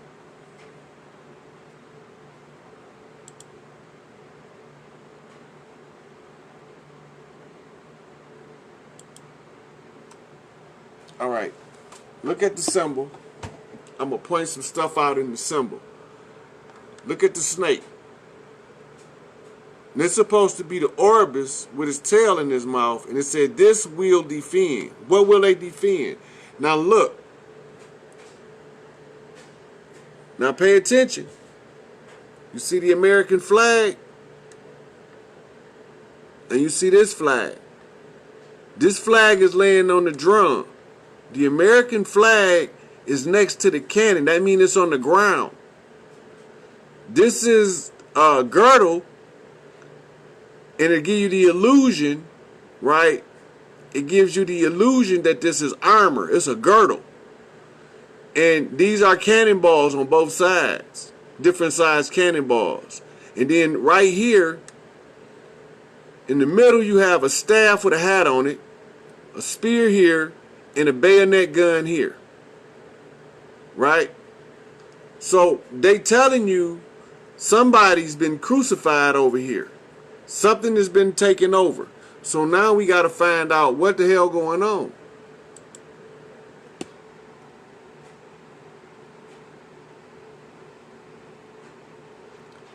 Now, look at the symbol a little closer, how it is today. Look, you see the American flag is laying on top of the drum. It's not flying. Now remember they told us the American flag ain't supposed to be laying down on the ground, or it's supposed to be flying or folded. Look, it's laying on the drum, right? Now you got to remember. Now look, this the sword in the middle. Now you see, got the red hat on there. Sword in the middle. Bayonet, spear, right? Same thing as on this one. Now remember the last one, the American flag was over here. But on this one, the American flag is on this side. The Department of War changed hands in 1775. Right? Now let's go back to the other one. Look, you see how this is written all in Roman numerals to confuse you. Right? This is, look like this is 1768. I have to add these up in Roman numerals to get the exact number. But this is not the same. Look, it's showing you how you lost the war.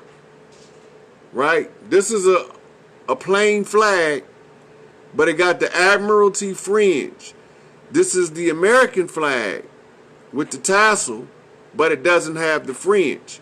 Now when you go to the other one and you look at it, still got the tassels. This one got the tassels, but look, the once was plain white flag, the flag of peace, now has this emblem on there, meaning that this military was conquered by this military. It's showing you. Now watch, Spirit of 76, watch where the flag and the drum at. You see him? He got the drum. He got a drum. He's carrying the flag, blowing the flute. Right? Now let's go back.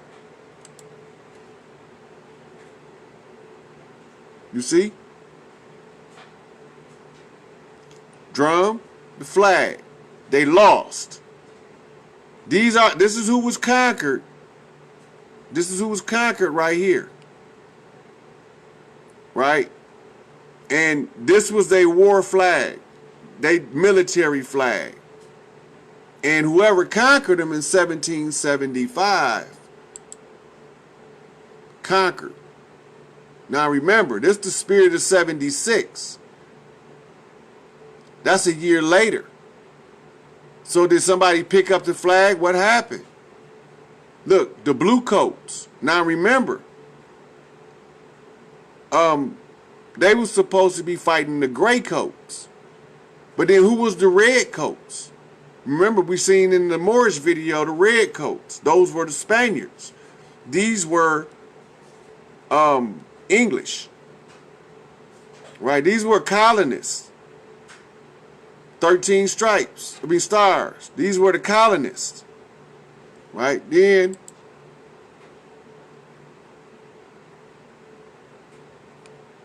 you learn about the flag, you have to study flag history. Then you will understand.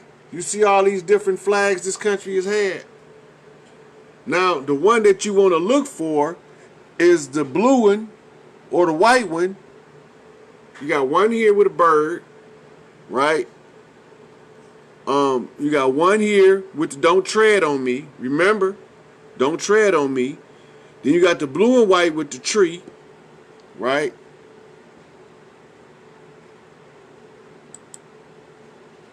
And then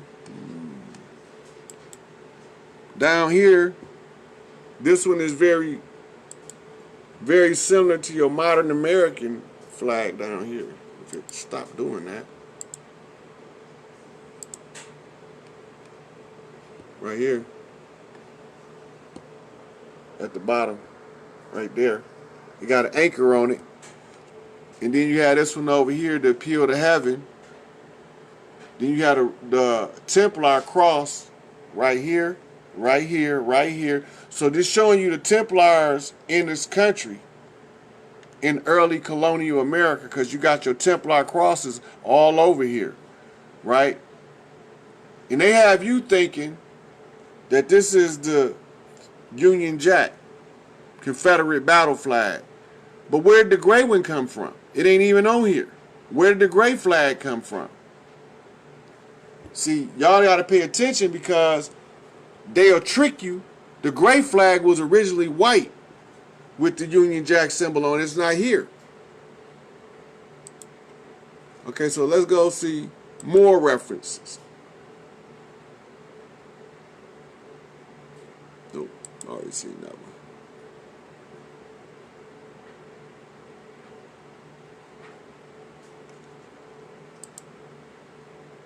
Okay, now remember, I showed y'all in that movie, The History of Hollywood, the Jews was marching with that double eagle flag right there. Right? I showed y'all, I remember, I said, watch the flag, and I showed y'all those Jews. Now look where, this flag is from Spain. Right? Now here's another version of it right here. And it tells you it's from the Spanish Empire. So this is telling you who those so-called Jews that started Hollywood was. Kzarians, Ashkenazi, Sephardi, the Mir family, and the Golda family. Right? Now watch.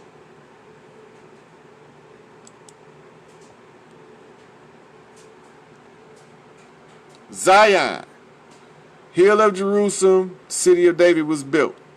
Right? Now remember I told you that Zion was Sion. Look, it's right here.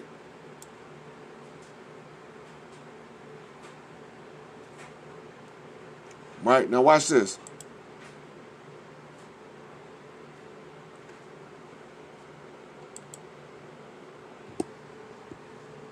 Look. This is showing you the corporate influence and how they use Masonic symbolism to tell you who really owns everything. Me. Because I took all their keys. And ain't nothing they can do about it. Look. All of these are symbols. Look. These are dressed like Moors in Spain.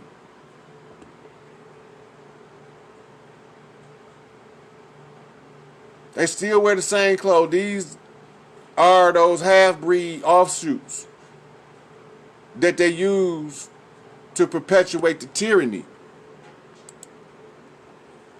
See, I'm going to show it to y'all so there's no room for, I wonder if it's the case. You know, another look at it.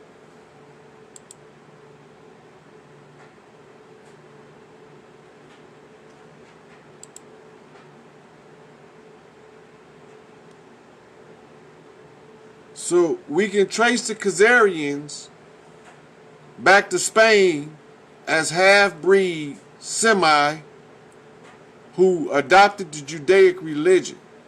So Dr. Clark asks, what exactly is a Jew? That's what Europeans call Moors.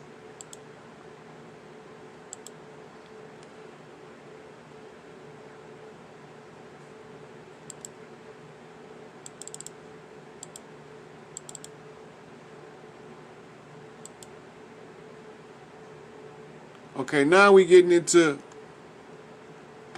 Lord Set. Because remember, this is who sin was. Sin was Set. Right? Set in is Satan. Right? Set hyphen en, which is Lord Set. Right? So, who is he? It says is a god of chaos, fire, deserts, trickery, storms, envy, disorder, violence, disorder. Divide and conquer is what that is. Violence. And foreigners in ancient Egyptian religion. Major section of the New Testament. He is supreme in the realm of evil. Right. So this is your Satan. It's Lord Set. That's what they're not telling you. And Lord Set is Nanarsian. But Nanarsian was replaced by Marduk, who sat in as the interim. That's why he stayed in the background, because he didn't want to be rebelled against. In the Osiris myth, the most important Egyptian myth, Set is portrayed as the usurper. The usurper, the underminer. That's Jacob.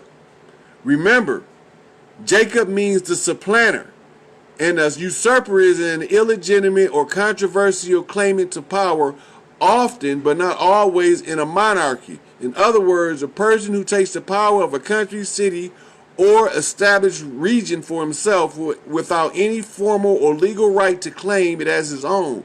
A usurper can rise to power in a region by often unexpected means.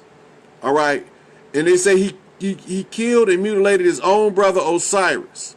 Right? So this is Set. This is your Satan, Lord Set. So you get to know who it is. Now that you know who that's who rule the world right now. But his reign is up. Now, the reason why they're able to use the laws on you is this. This is called a Roman Maxima law. And in the free will universe, this is the way that they was able to get to trick you without consequences. The word mundus vult discipi, ergo discipiatur, which Latin phrase means the world's want to be deceived, so let it be deceived. That means that everybody want to be lied to. Right? Now, how do that translate into modern American Judaica or law? Right here. It's the same thing rewritten in English as ignorantia juris non excusat, which means ignorance of the law excuses not, and ignorance of the law excuses no one. So just because you don't know that they tricking you, that don't mean they can't trick you. If you don't know what the law say, then if you want to be deceived, then you're going to be deceived.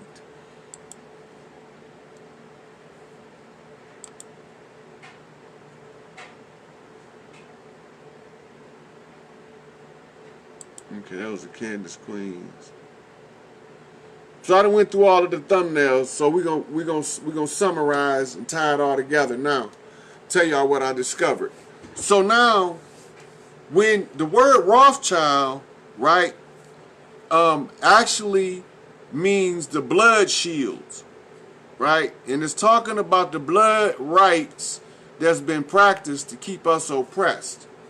Now, the blood shield that is the Rothschilds, they are concealing wealth in their bloodline in order to live a certain lifestyle. So the Rothschilds got power, but they not the ones. They are in power because some Kzarians that live in Spain still pull their strings. They have smaller groups of them all over the world in little pockets. In America, we think that they are pale-skinned Jews. They are pale-skinned Jews, but they mulattoes. They look like Karl Marx or Albert Pike. So if I go pull up Karl Marx, you'll see what they look like, and then you understand more about what Elijah Muhammad meant when he said that the white man is the devil.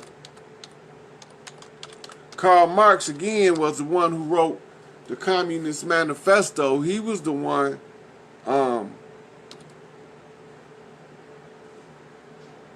JFK was talking about. So let me show you what he looked like so you'll see what he looked like. Because he wasn't Caucasian as most people believe. He was a Kzarian. Look, that's Karl Marx. That's who wrote the Communist Manifesto. Look at the texture of his hair. There's more pictures of him, so if you won't think that the texture is made up. You see him? Now watch when I pull up Albert Pike.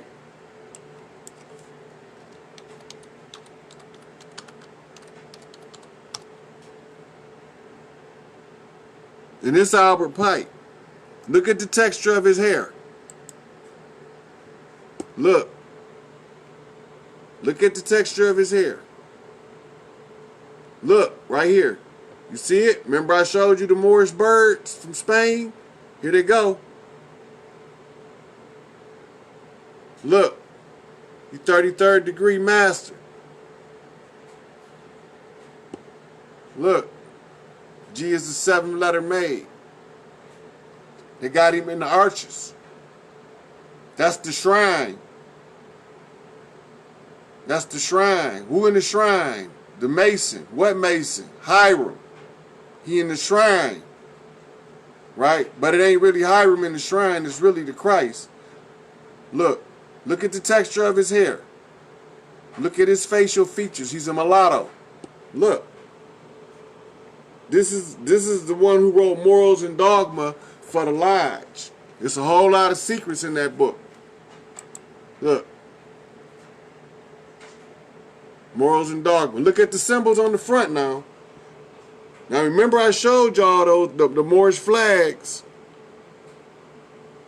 Let's see if I can find them again. Where were they at?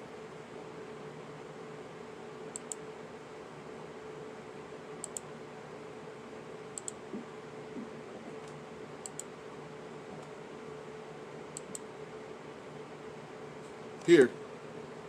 See it?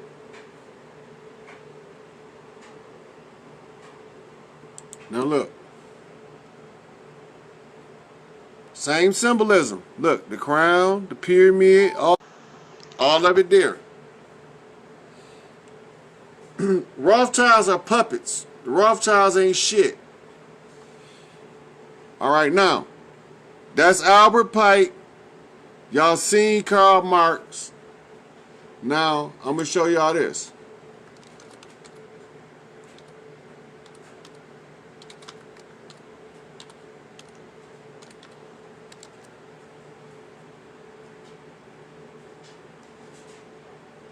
And this was the guy that helped Karl Marx with the Communist Manifesto, another Kzarian.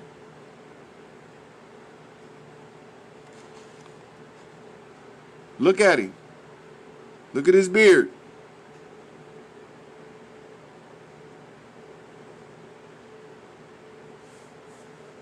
See?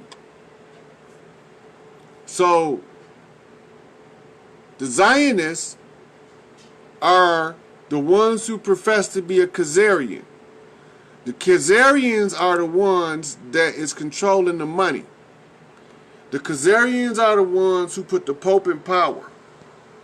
The Kzarians are the one that's reaping all of the rewards, but they're not allowed to put nothing in their name because it's against the rules. Now that the royal families have awakened, they have to return what they have. And all of it goes back to the King of Kings to be equally distributed among the people. They already know the gig is up. The righteous Moors got the imposters surrounded. They can't get away. They can't escape. So your satanic Jews that Farrakhan was speaking about, that is in that run the Jewish Defense League and the Anti-Defamation League, are your Kzarian Spaniard mulattoes who masquerade as righteous Moors in order to deceive everybody, and they use white people in a doctrine called white supremacy to use the minority as the lightning rod to suffer the backlash of their treachery. But when you go through the history, you will find these motherfuckers everywhere. People that look like me suffering, they there in mass. They've been doing business in your community from day one. And you don't know who your enemy is. Your enemy rests right among you. They call him a liar in wait. That means he sit back and wait. So, now that y'all know who the enemy is, who the imposters are, the Kzarian, Sephardi, Ashkenazi fake Jews. Before I go, I have to tell y'all exactly where is the Holy Land, exactly where is the Promised Land, and why it's not in the Middle East. The Holy Land is called the Abzu, Sub-Saharan Africa, because Enki's children was never supposed to be involved in the genetic cleanup that was part of the Promised Land. That if we can raise these people up and teach them how to run families, that they will have the right to live here under our rules, not this fake governmental system that y'all have been duped into. I'm talking about by the laws of Mott, by the laws of established justice. And that was the whole program of a great melding pot, what they call Brazilianization. It was to heal Earth from its wounds. So we took a big blow for that shit. You know? And I suffered the most. So I don't want to hear no crybaby shit. I ain't crying. It had to be done. You know? So now all we have to do is get to the identities of these fake Moors that's running behind the righteous Moors, trying to tell them to get a nationality card to keep their bitch asses in power. It's not going to happen on my watch. This is where we stand up and be like, enough is enough with the bullshit. Give me back my shit. That's it. Give me what's mine. That's what you guys, all you got to do is give me what's mine. And go home. Wherever the fuck that is, that's where you need to be, but it ain't here. Nowhere on this 6 sectillion ton rock do you supposed to be. We got passes for your ass out of here. They already know. Israel is not the Holy Land. Israel over, that's not even Israel. They just created that as Israel. That's not even Israel. That wasn't Israel before 1947, nowhere in the history of humanity. That has never been Israel. That's never been the Holy Land. Nowhere in the history of the world before 1947. Right? Now, World War II, Adolf Hitler gave a series of vexed grievances about the Balfour Declaration and about the oppressive reparations of the French. Right? And he also identified the same goddamn people behind the shit. So the Holy Land where the King of Kings is to be crowned is the African Republic of the Congo. Garvey wrote a play about it, but the play was based off the prophecy. This is the promised land. The Absu is the Holy Land. What you call Zululand and Swaziland. Go look it up. That's the true Holy Land. Manadapa. Look it up. That's the Holy Land. Iwas was down there. They told you your story in Avatar. Iwas was in the Abzu. They cut the tree down in order to debilitate you. The only place on earth that's called the vagina is in land. Look it up. Do your research on Credo Mutwa, Naps. You got to know what you're talking about, because I know what the fuck I'm talking about, or I wouldn't be saying it. I done been giving y'all all of the facts. I've been walking y'all through it step by step. If you don't see it now, you ain't gonna never see it, and you're gonna end up being with the imposters. Wake the fuck up. The gig is up. The imposters is exposed. Chanel, white people are pawns in the chess game.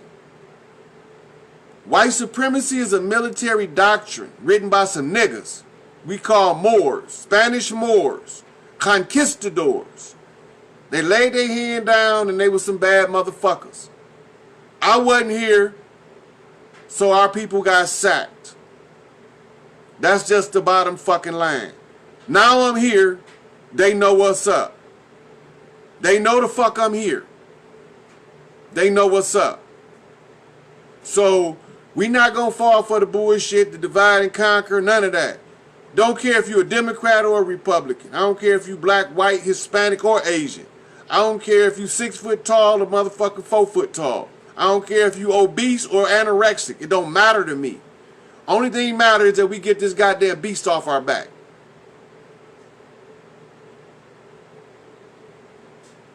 What you mean, what was their goal to bring Israel? Israel is an acronym, first of all. It means Isis, Ra, Aya, or El. It means God, Ra, is Isis. Abraham is an acronym. These are Egyptian terminologies.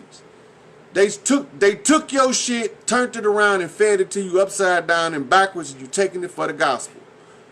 It's the spell, but it ain't the holy truth. It ain't the unrestricted and unadulterated truth that them motherfuckers don't want you to have. The Bible was stolen out of the judgment halls of Kemet. That's where it came from. It's the Osirian resurrection. It's only ever been one resurrection in the history of the world. Only one motherfucker that they call the Incredible Goddamn Hulk. The green one. The green fucking mile. That big ass nigga. So, all of it out there in the open.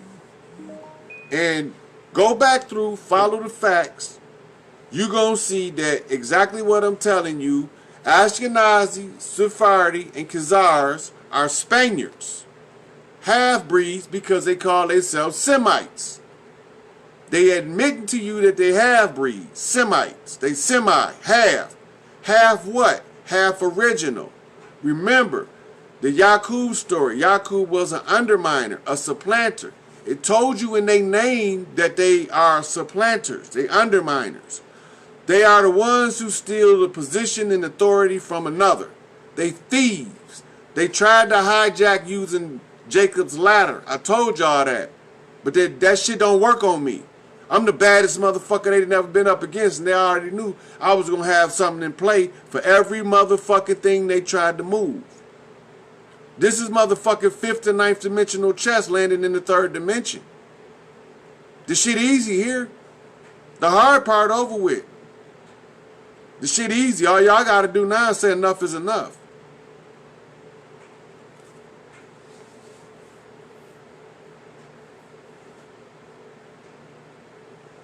Look, go to the American history that they gave us, right?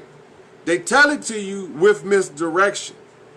They never tell you what happened to the Spanish that settled here before the French, English, or Portuguese. Everybody forget Cristobal Colombo was a Jew, a Kzarian, and that he had a Moor, Pedro del Negro, as a navigator, who was a Spanish Jew, Moor. These are your satanic Moors, or your children of Set that Farrakhan talk about when he talk about those satanic Jews. These are motherfuckers behind the scenes pulling strings, because during the Kali Yuga the gods stay at rest, and they know they're not supposed to be seen. So this is me pulling the cover off eyes so y'all can see who behind the curtain. No brag, just fact. And go back over it, match the information up with what I'm telling you. Now, they control the central banks directly. Indirectly, they control the crown through the Pope. Under the Roman Empire, when you trace them back, you find that they were the ones who was ruling Rome. And that they put those European people in place in order to confuse the sons of righteousness into thinking that the enemy was other than who the enemy was. They look similar, but they different. Those white people that's been used as pawns this whole time, right? Them the motherfuckers gonna have to go fight. We not gonna have to do it. We gave them a drop of blood for them to be able to defend us against the tyranny, because we not gonna have to do it. That's their job now. White people tired of the hate shit now. So they the ones gonna have to pick up the banner and clean this shit up. And I'm gonna make sure it happens. Nabs, you still stuck into that religious shit, man. That shit is a game to control your mind. Do you even know who God is? I'm gonna show you who God is. I'm gonna show you who God is real quick. Just like this. It ain't difficult. Where are we at? No.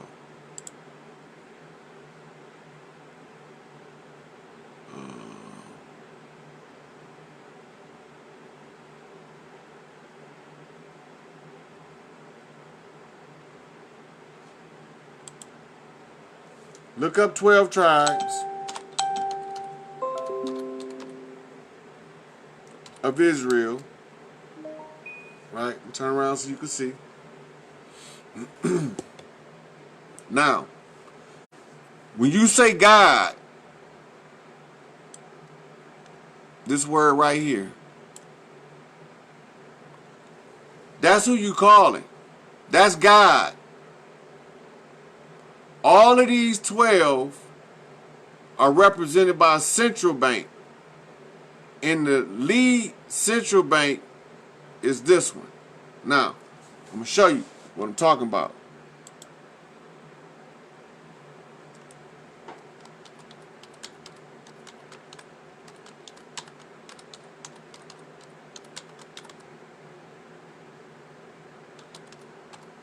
Go to a map of the U.S. central banks.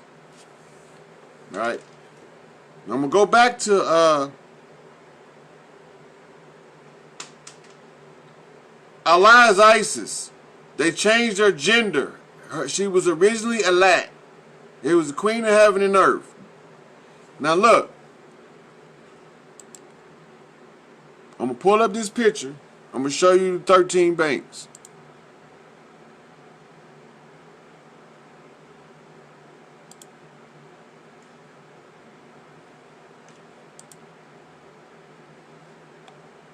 Now look, it's 12 numbered, and here's number 13.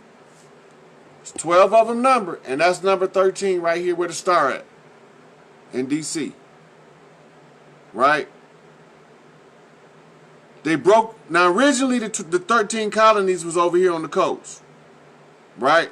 But when they took power, they won all of this right here in the Mexican-American War. They beat the Spanish in the Mexican. Keep in mind, these were Moors who lost. The Mexican-American War gave America, California, Nevada, Arizona, Utah, New Mexico, and Texas. Right? Now look, all of those are central banks. They represent each one of the fake tribes. And one of the tribes is called Gad. Now, according to Grimm's Law of Grammar, all vowels in translation are interchangeable, right? But when you go to what do Gad mean?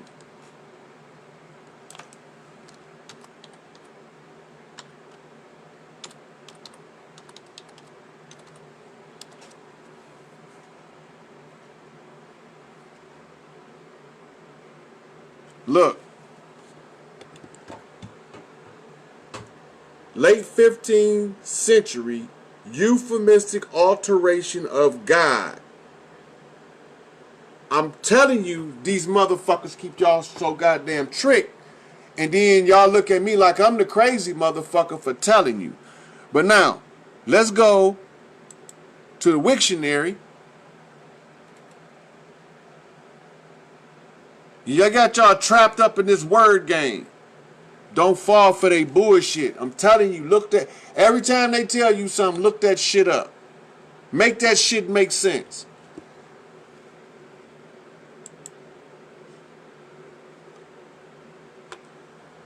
Look, I need you to understand what's taking place. Etymology 1. Taboo deformation of God. That means you're not supposed to expose this because it's taboo to tell somebody that God and Gad is the same motherfucker under the 12 tribes. God is Gad. Right? Now look. Interjection. Gad. Look. You can't get God and Gad separated when you go to investigating this shit. Right?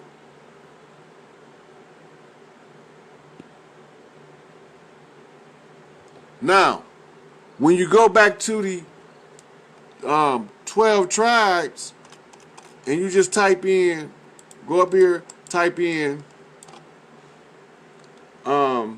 meaning of Israel's son Gad.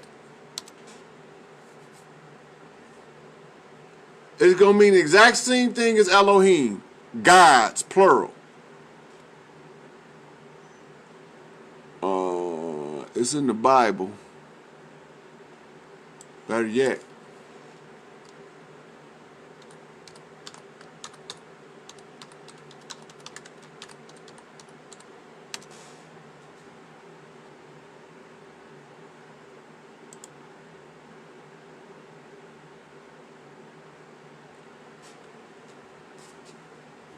Look, they even made Reuben black.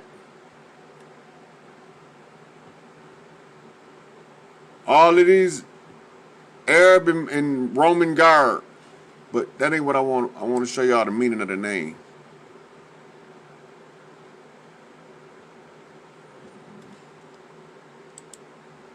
Go to the 12 tribes of Israel from the Bible.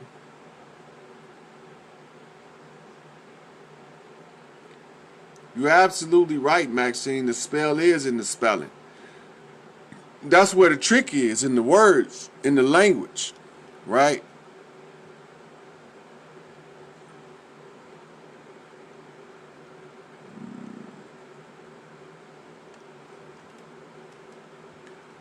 All right, now it tell you who they from. Dan. See, sons of Jacob. Then you got Gad. Not as much as meant about Gad as a tribe. They settled to the east of the Jordan River with Reuben. All right, but it don't tell you what the name means. When they first tell you all of them in Genesis, the name of the tribes. Slow ass computer.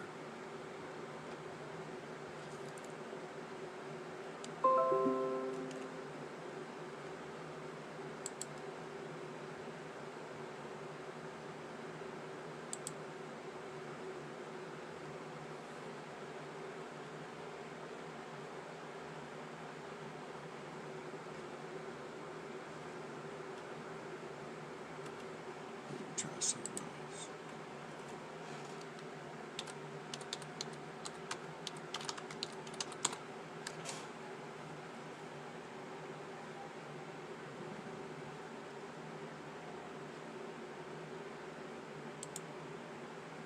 You pull up these Bibles online and they have all this stuff cataloged and it make research so much faster than the old way of flipping through all of the books. But my computer just running slow.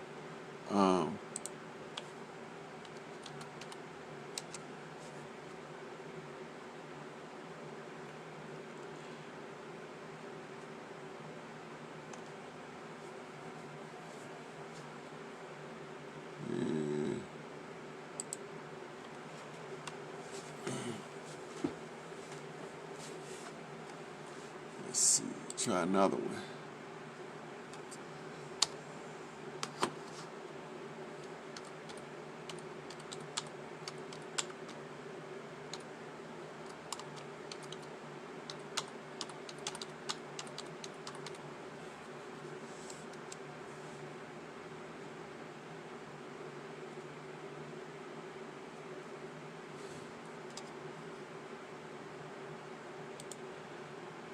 Meeting the Gad in Old Testament Hebrew.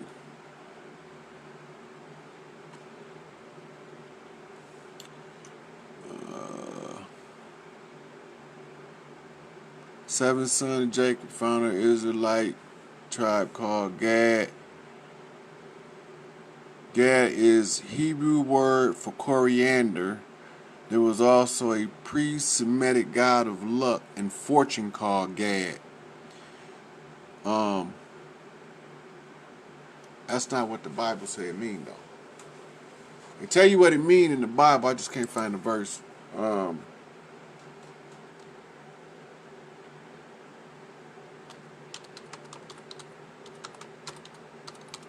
They say they called his name Gad, for they saw a troop.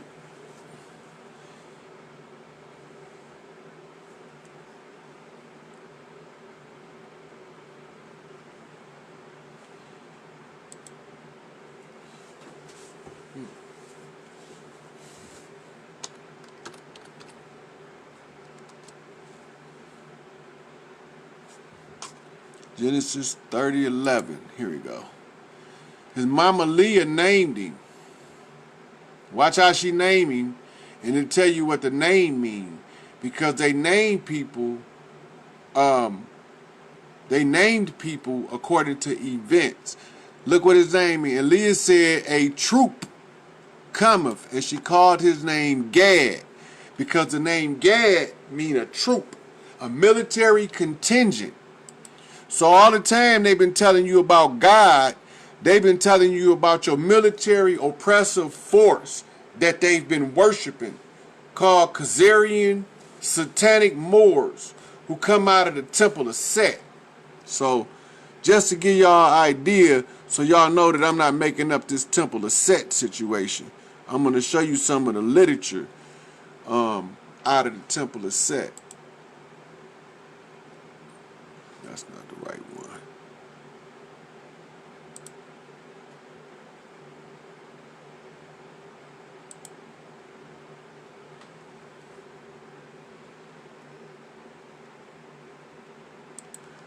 Man, computer's slow. Here we go.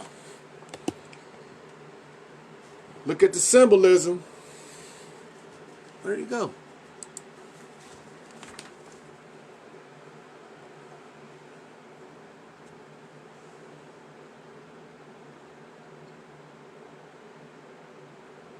It came back up, I know.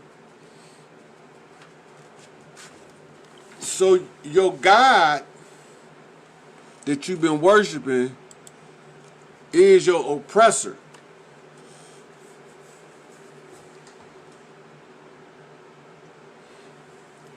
The Babylonian captivity is where they learned the Babylonian money magic, where they learned how to use the paper for tracers to monitor the energy as they kept the energy low with blood rights and pain rights.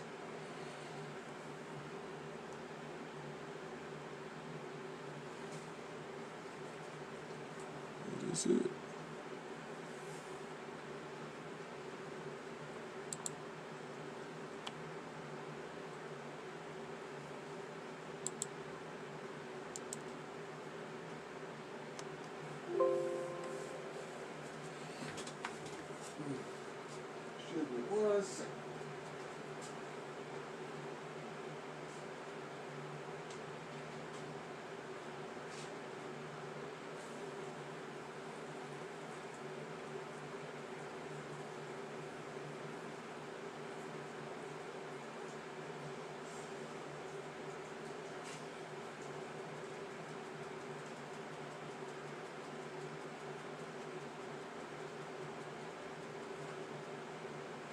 slow computer.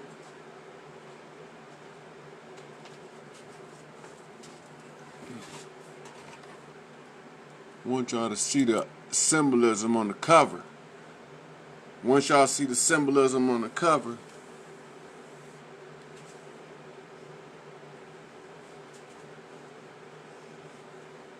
yeah, go back to the book of Genesis, Denny, where they first mentioned him. Because Gad, when you look it up in Strong's, mean the troop. And that's why she named him that, because she seen the troop of soldiers coming.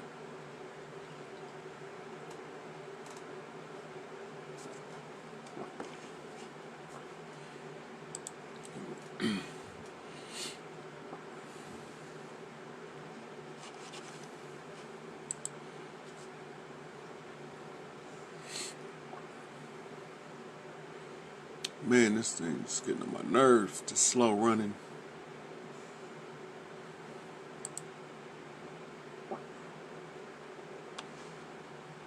Too much stuff open up here.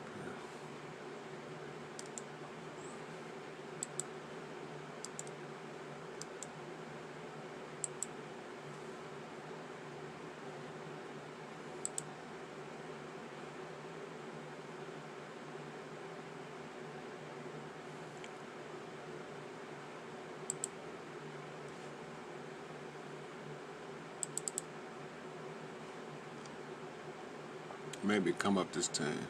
Got some more. I'll close some of them tabs out.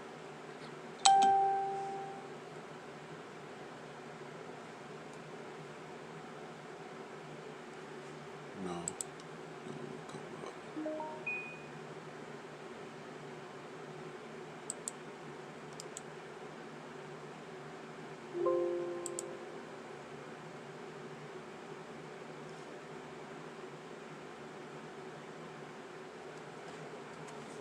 Houston, we got liftoff. The symbols is what give them away. Because once you learn how to read these symbols, you won't be deceived no more. Come on.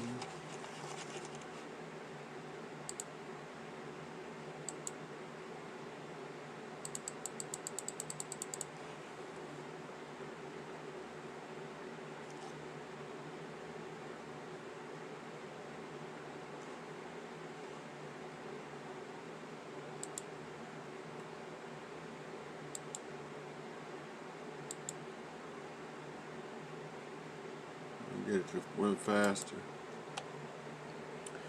So Set is Lord Set because E-N mean Lord. So it's Set in, but the E-N should be first in English.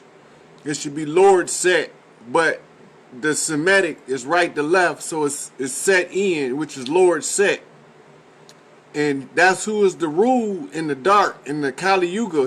That's who was ruling.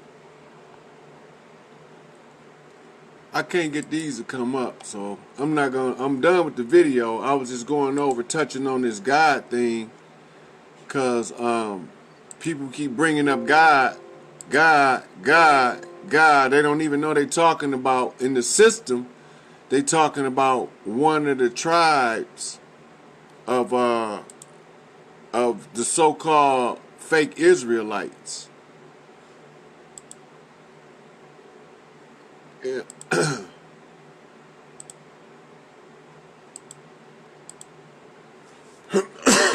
Maybe if I close all of them out, it'll come in.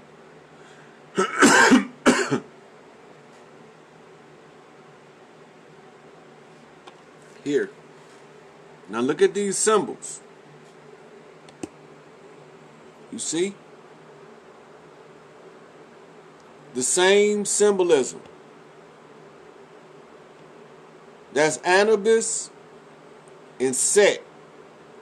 No Horus. Keep that in mind.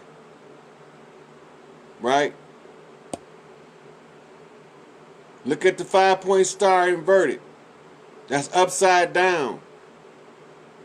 That's putting the man in place of a woman. That's not when it's upside down like that, it's the symbol of Baphomet as a masculine. But on this symbol right here is supposed to be upside, the right side up.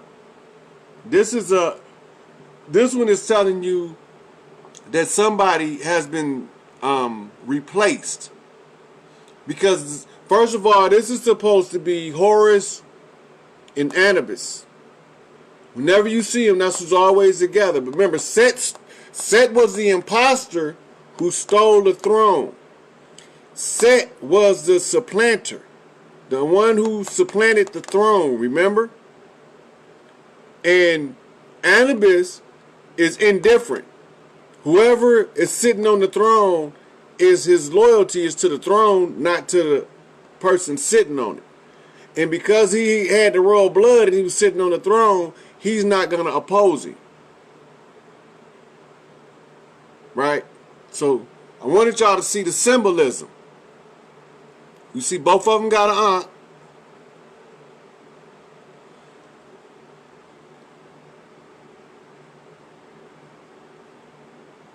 So this is your Satan, is your Lord Set. Right? And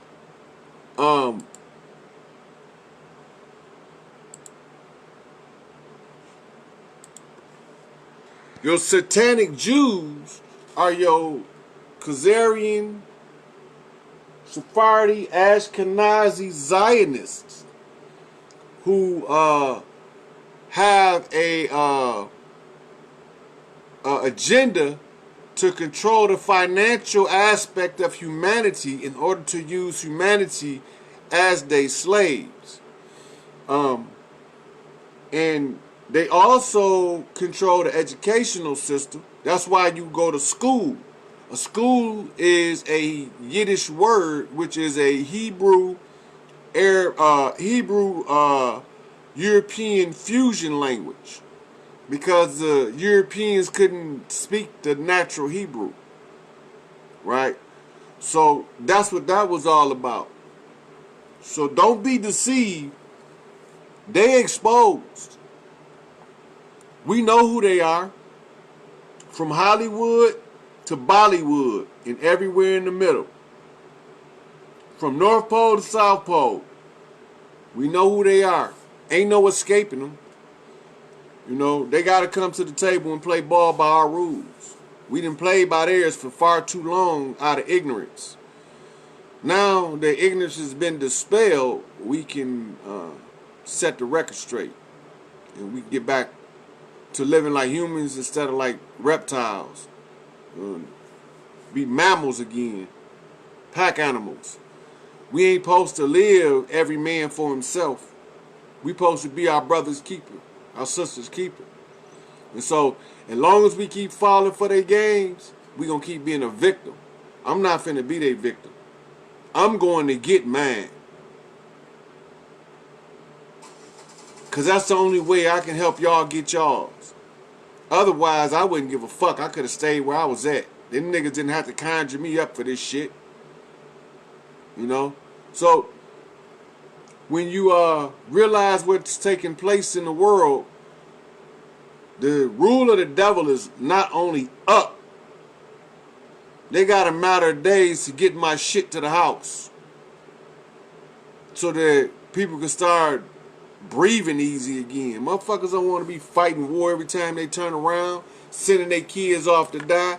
If there's a mother out there, call your children, tell them to go home. Fuck their military. Tell them to go fight their own goddamn war. You know? If the president got a motherfucking problem with the prime minister of Britain, tell him to fly his goddamn ass over there and punch him in the goddamn mouth. Don't send my son over there to get his arms blowed off of your punk ass. And you ain't gonna go over there yourself. And you gonna... No president sends their children to wars. It's a proven fact. In wartime, they find an alternate way of them to serve so they don't have to go to combat. I say fuck them. Send them to combat. Fuck their kids. You want to start a war, motherfucker, you go fight that motherfucker. You want to blow that motherfucker over there, you go put on a vest. Like they do in the Middle East. Put on one of them motherfucking C4 vests and take your bitch ass over there and deal with that shit. Don't be sending my kids over there to get blowed the fuck up, coming back in pieces and shit. And then you can't even take care of them. Wounded Warrior Project, y'all up next. All these kids coming back and you won't even take care of your soldiers right. The fuck kind of shit is that? That shit need to be federalized. Wounded Warrior Project need to be federalized. They need the second biggest budget. They need a budget equal to NASA. If you're going to send our kids off to die, you're going to take care of them when they come home. I don't see nothing wrong with that. You know, so I'm gonna cut out right here. If y'all, let me see what Nab's saying. He's still stuck in his Bible. It's mentioned in the Bible and Quran, and it's the Jewish book, and all three say the Holy Land is the land of Palestine. All the Jews have spent billions of dollars to destroy the Ottoman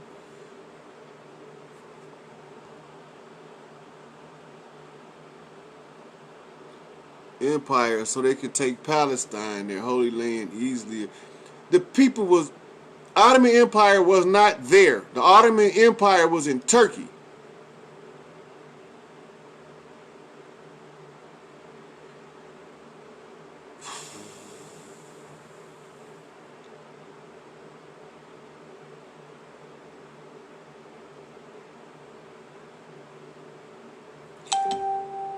Look, your God can be Allah, your God can be God, Jehovah. You can have whatever God you want to be. You want to worship. Worship wherever you want to worship. That's your option. You got an absolute right to worship. But if you don't know the history of Islam, you just as bad as one of these Negroes in the church.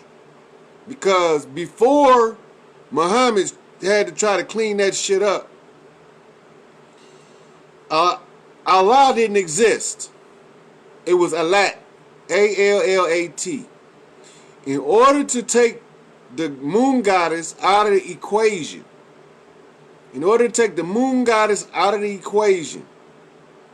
right, they changed the name from Allat to Allah, right, and masculinized her because they supplanted the throne. The Catholic Church wrote your modern Quran, the original Quran. All of the Hafiz was round up and slaughtered. They improvised on it using the poetic works of Musaylamat Ibn Hanif. So if you don't know who you dealing with, you wasting your time. Yeah, the Ottoman Empire was an empire, but its base was in Turkey. They were Turks. They were Berbers who settled as Berbers. Those are the ones Muhammad called your Bedouin. Not your Bedouins, your red Arabs. The ones he said was Kafaroon, Munafiqun. That's what he's talking about. They came out of the motherfucking Babylonian Empire with the Babylonian money magic, with the Mishnah and the Talmud, and wrote your three monotheistic religions. All them goddamn devils the same. The Turks and the Berbers are the same people. The Berbers drifted north and became known as barbarians later, but they came from the Turkish Empire under Ottoman rule. Where the fuck you think Turkey at? Where is that, Jamaica? Turkey is in Central Asia. Look, you got to know where the Huns were. Attila the Hun, you know who he was. You know who Genghis Khan was. That's why the Greeks and the Romans had to move across the Middle East into the Indus Valley because they couldn't penetrate further east into the Khans or the Huns territory because they was getting their ass kicked out. So Attila the Hun was under a peace treaty with Rome, and they were sending diplomats to learn each other's culture. Go look it up. Don't believe me. Check it out. I know what the fuck I'm talking about. You can say it's funny if you want to, but apparently you don't know your history. All this shit is verifiable. The Ottoman Empire was a big empire. It's also the Byzantine Empire is related to the Ottoman Empire, just a different era. All that shit the same. Imposters. And that's how they got in there. All of those dark-skinned Arabs that was selling slaves, them Moors, them the motherfuckers I'm talking about. Your Tipper Tib motherfuckers. Do you know who that is?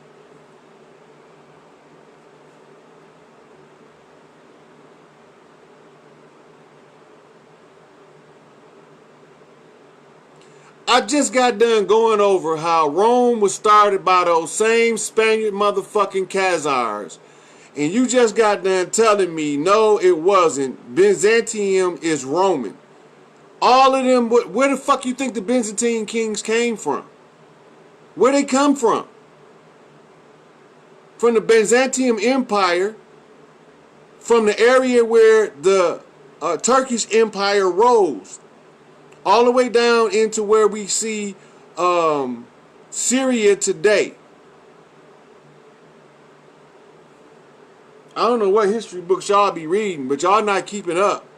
I just got done walking y'all through the whole goddamn thing. Y'all must have came late. Go back to the beginning. I'm going to go over it again. The fake Jews are Ashkenazi, Sephardi, and Khazars. Right? They are imposters who came to this land as Spanish conquistadors. Well, if you know they was burying baby girls, then go ahead, handle your business, player. Go be a part of that bullshit. Because if they bury one of them daughters over here and I catch them, I'm beheading them son of a bitches. So you can go ahead and you can be all the Islam you want to be. Them was the motherfuckers who set the slave trade off, the motherfucking Islamic Moors. Wasn't no slave trade before the Islamic Moors set that shit off. Transatlantic slave trade. They first started trading them in England.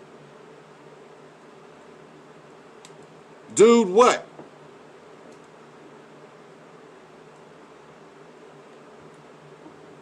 I done went over this shit. Go back. Know your history, know yourself. Stop being a fucking pawn for these puppets. Yep. So, this is what we gonna do. Y'all get y'all list of questions together, post them on my timeline. And I'll go down and one by one and answer that shit.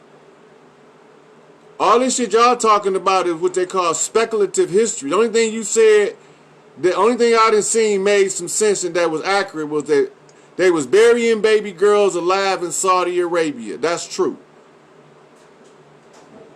That's true. Because they didn't want to have no girl children. That's true. They was doing it in China too.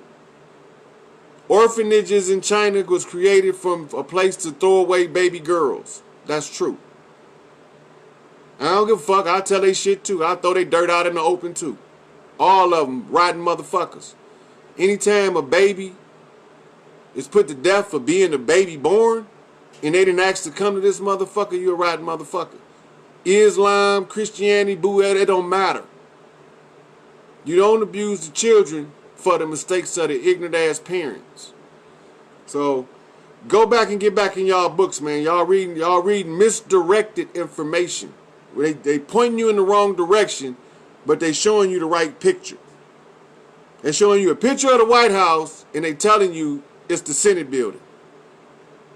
And you believe in it. Go back and look again. Go back and study what the African presence in early Asia, African presence in early Europe. Find out what the fuck going on by some real motherfuckers that did the real shit research.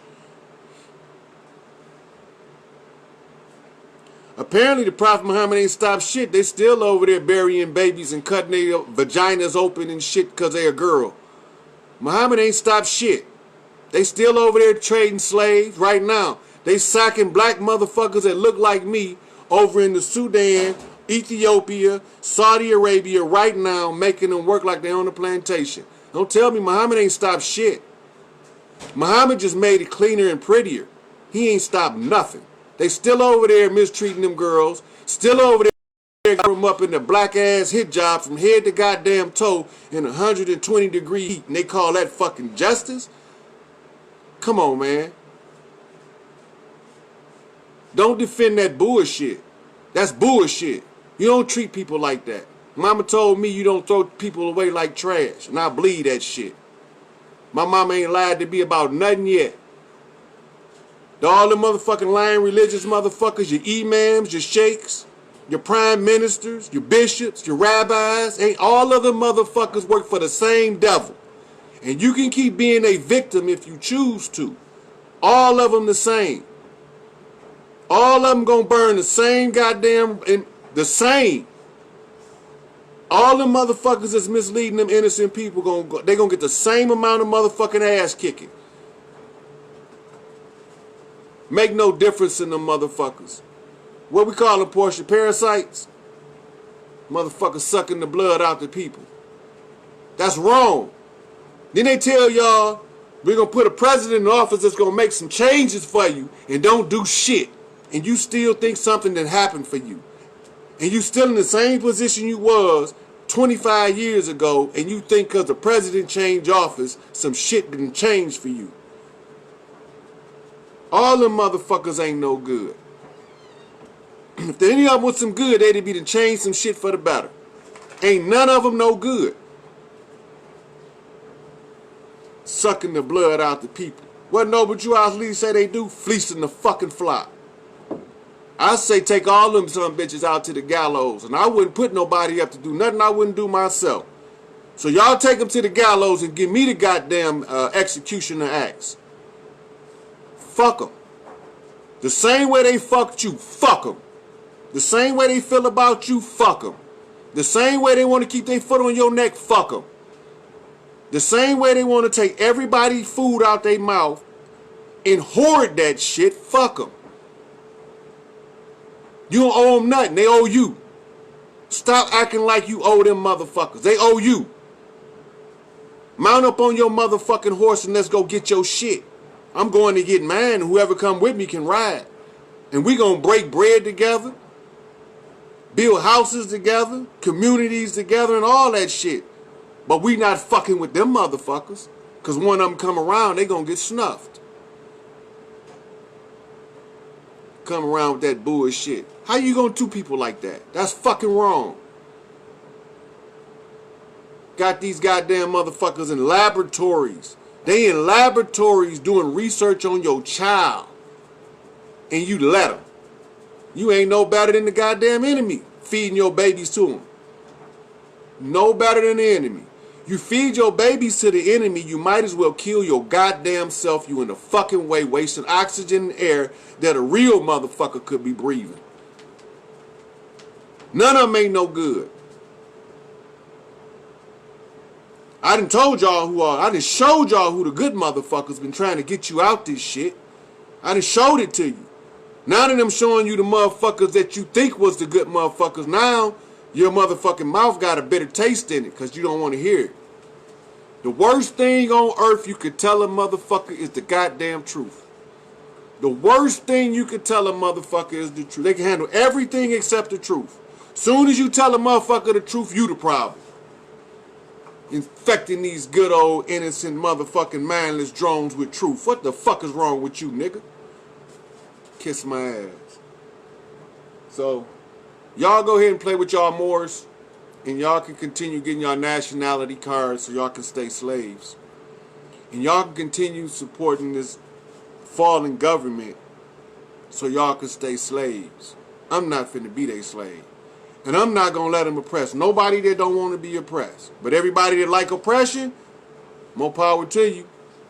Because I'm not gonna pull nobody's foot off your goddamn neck if you don't want to get it off your goddamn self. And that's just the way it is. Ain't no big eyes, little U's in my game. We all the same. We all treated with the same level of respect. When I say we all the same, that's what I mean. We all get the same level of respect until we show otherwise. You can show a superior quality of human and get a superior quality of respect, or an inferior quality of human and get an inferior quality of respect. But out the gate, it's going to start the same. You can earn your respect or you can lose it. You can be respectable or disrespectable and be disrespected. It's up to you. You know. But you just can't let people step on you and don't say, get your foot off my neck. Remember what the rules of war is. Any enemy of my enemy is my friend. Any motherfucker that don't like this oppressive motherfucker, I like that motherfucker. Any motherfucker that like this shit, I don't like them. And that's just the way it is. You know, so if y'all can't handle a straight shooter, shoot straight, then y'all need to stay the fuck off my shit. Because I'm going to tell it like it is. I don't care who toes get stepped on. I'm not here for divide and conquer. But when you have a divide and conquer mechanism at play, you got to chop the hand off that's holding the winch. You can't let that motherfucker stay in the background concealed. You have to expose it. You have to expose it. That's not divide and conquer. Because he's the same motherfucker that got his foot on the black man, the white man, the Asian, the motherfucking Mexican, the Puerto Rican, the Brazilian, the Australian. It's the same motherfucker. Through the office of the papacy. Right? Make the Pope get that motherfucker up. Make the Pope give him up. I skin him for you. Y'all ain't got to do nothing but just catch him and hold him. I skin that motherfucker. I skinned a lot of fish in my day. You know, we grew up fishing. And I used to have to clean the fish, so I know how to skin a motherfucker. You know. Make them expose them motherfuckers. Make them show you the body of that dead bitch over there they call the queen. And show y'all her imposter. So, with that, don't fall for the fake. Only take the real. And check out what motherfuckers tell you. If they can't show you what they talking about, they ain't talking about nothing. It's speculative. I ain't got to speculate. I can show you everything I'm saying. All you got to do is ask for the reference. See, it took me this long to get references. It didn't take me this long to figure out the problem and the solution.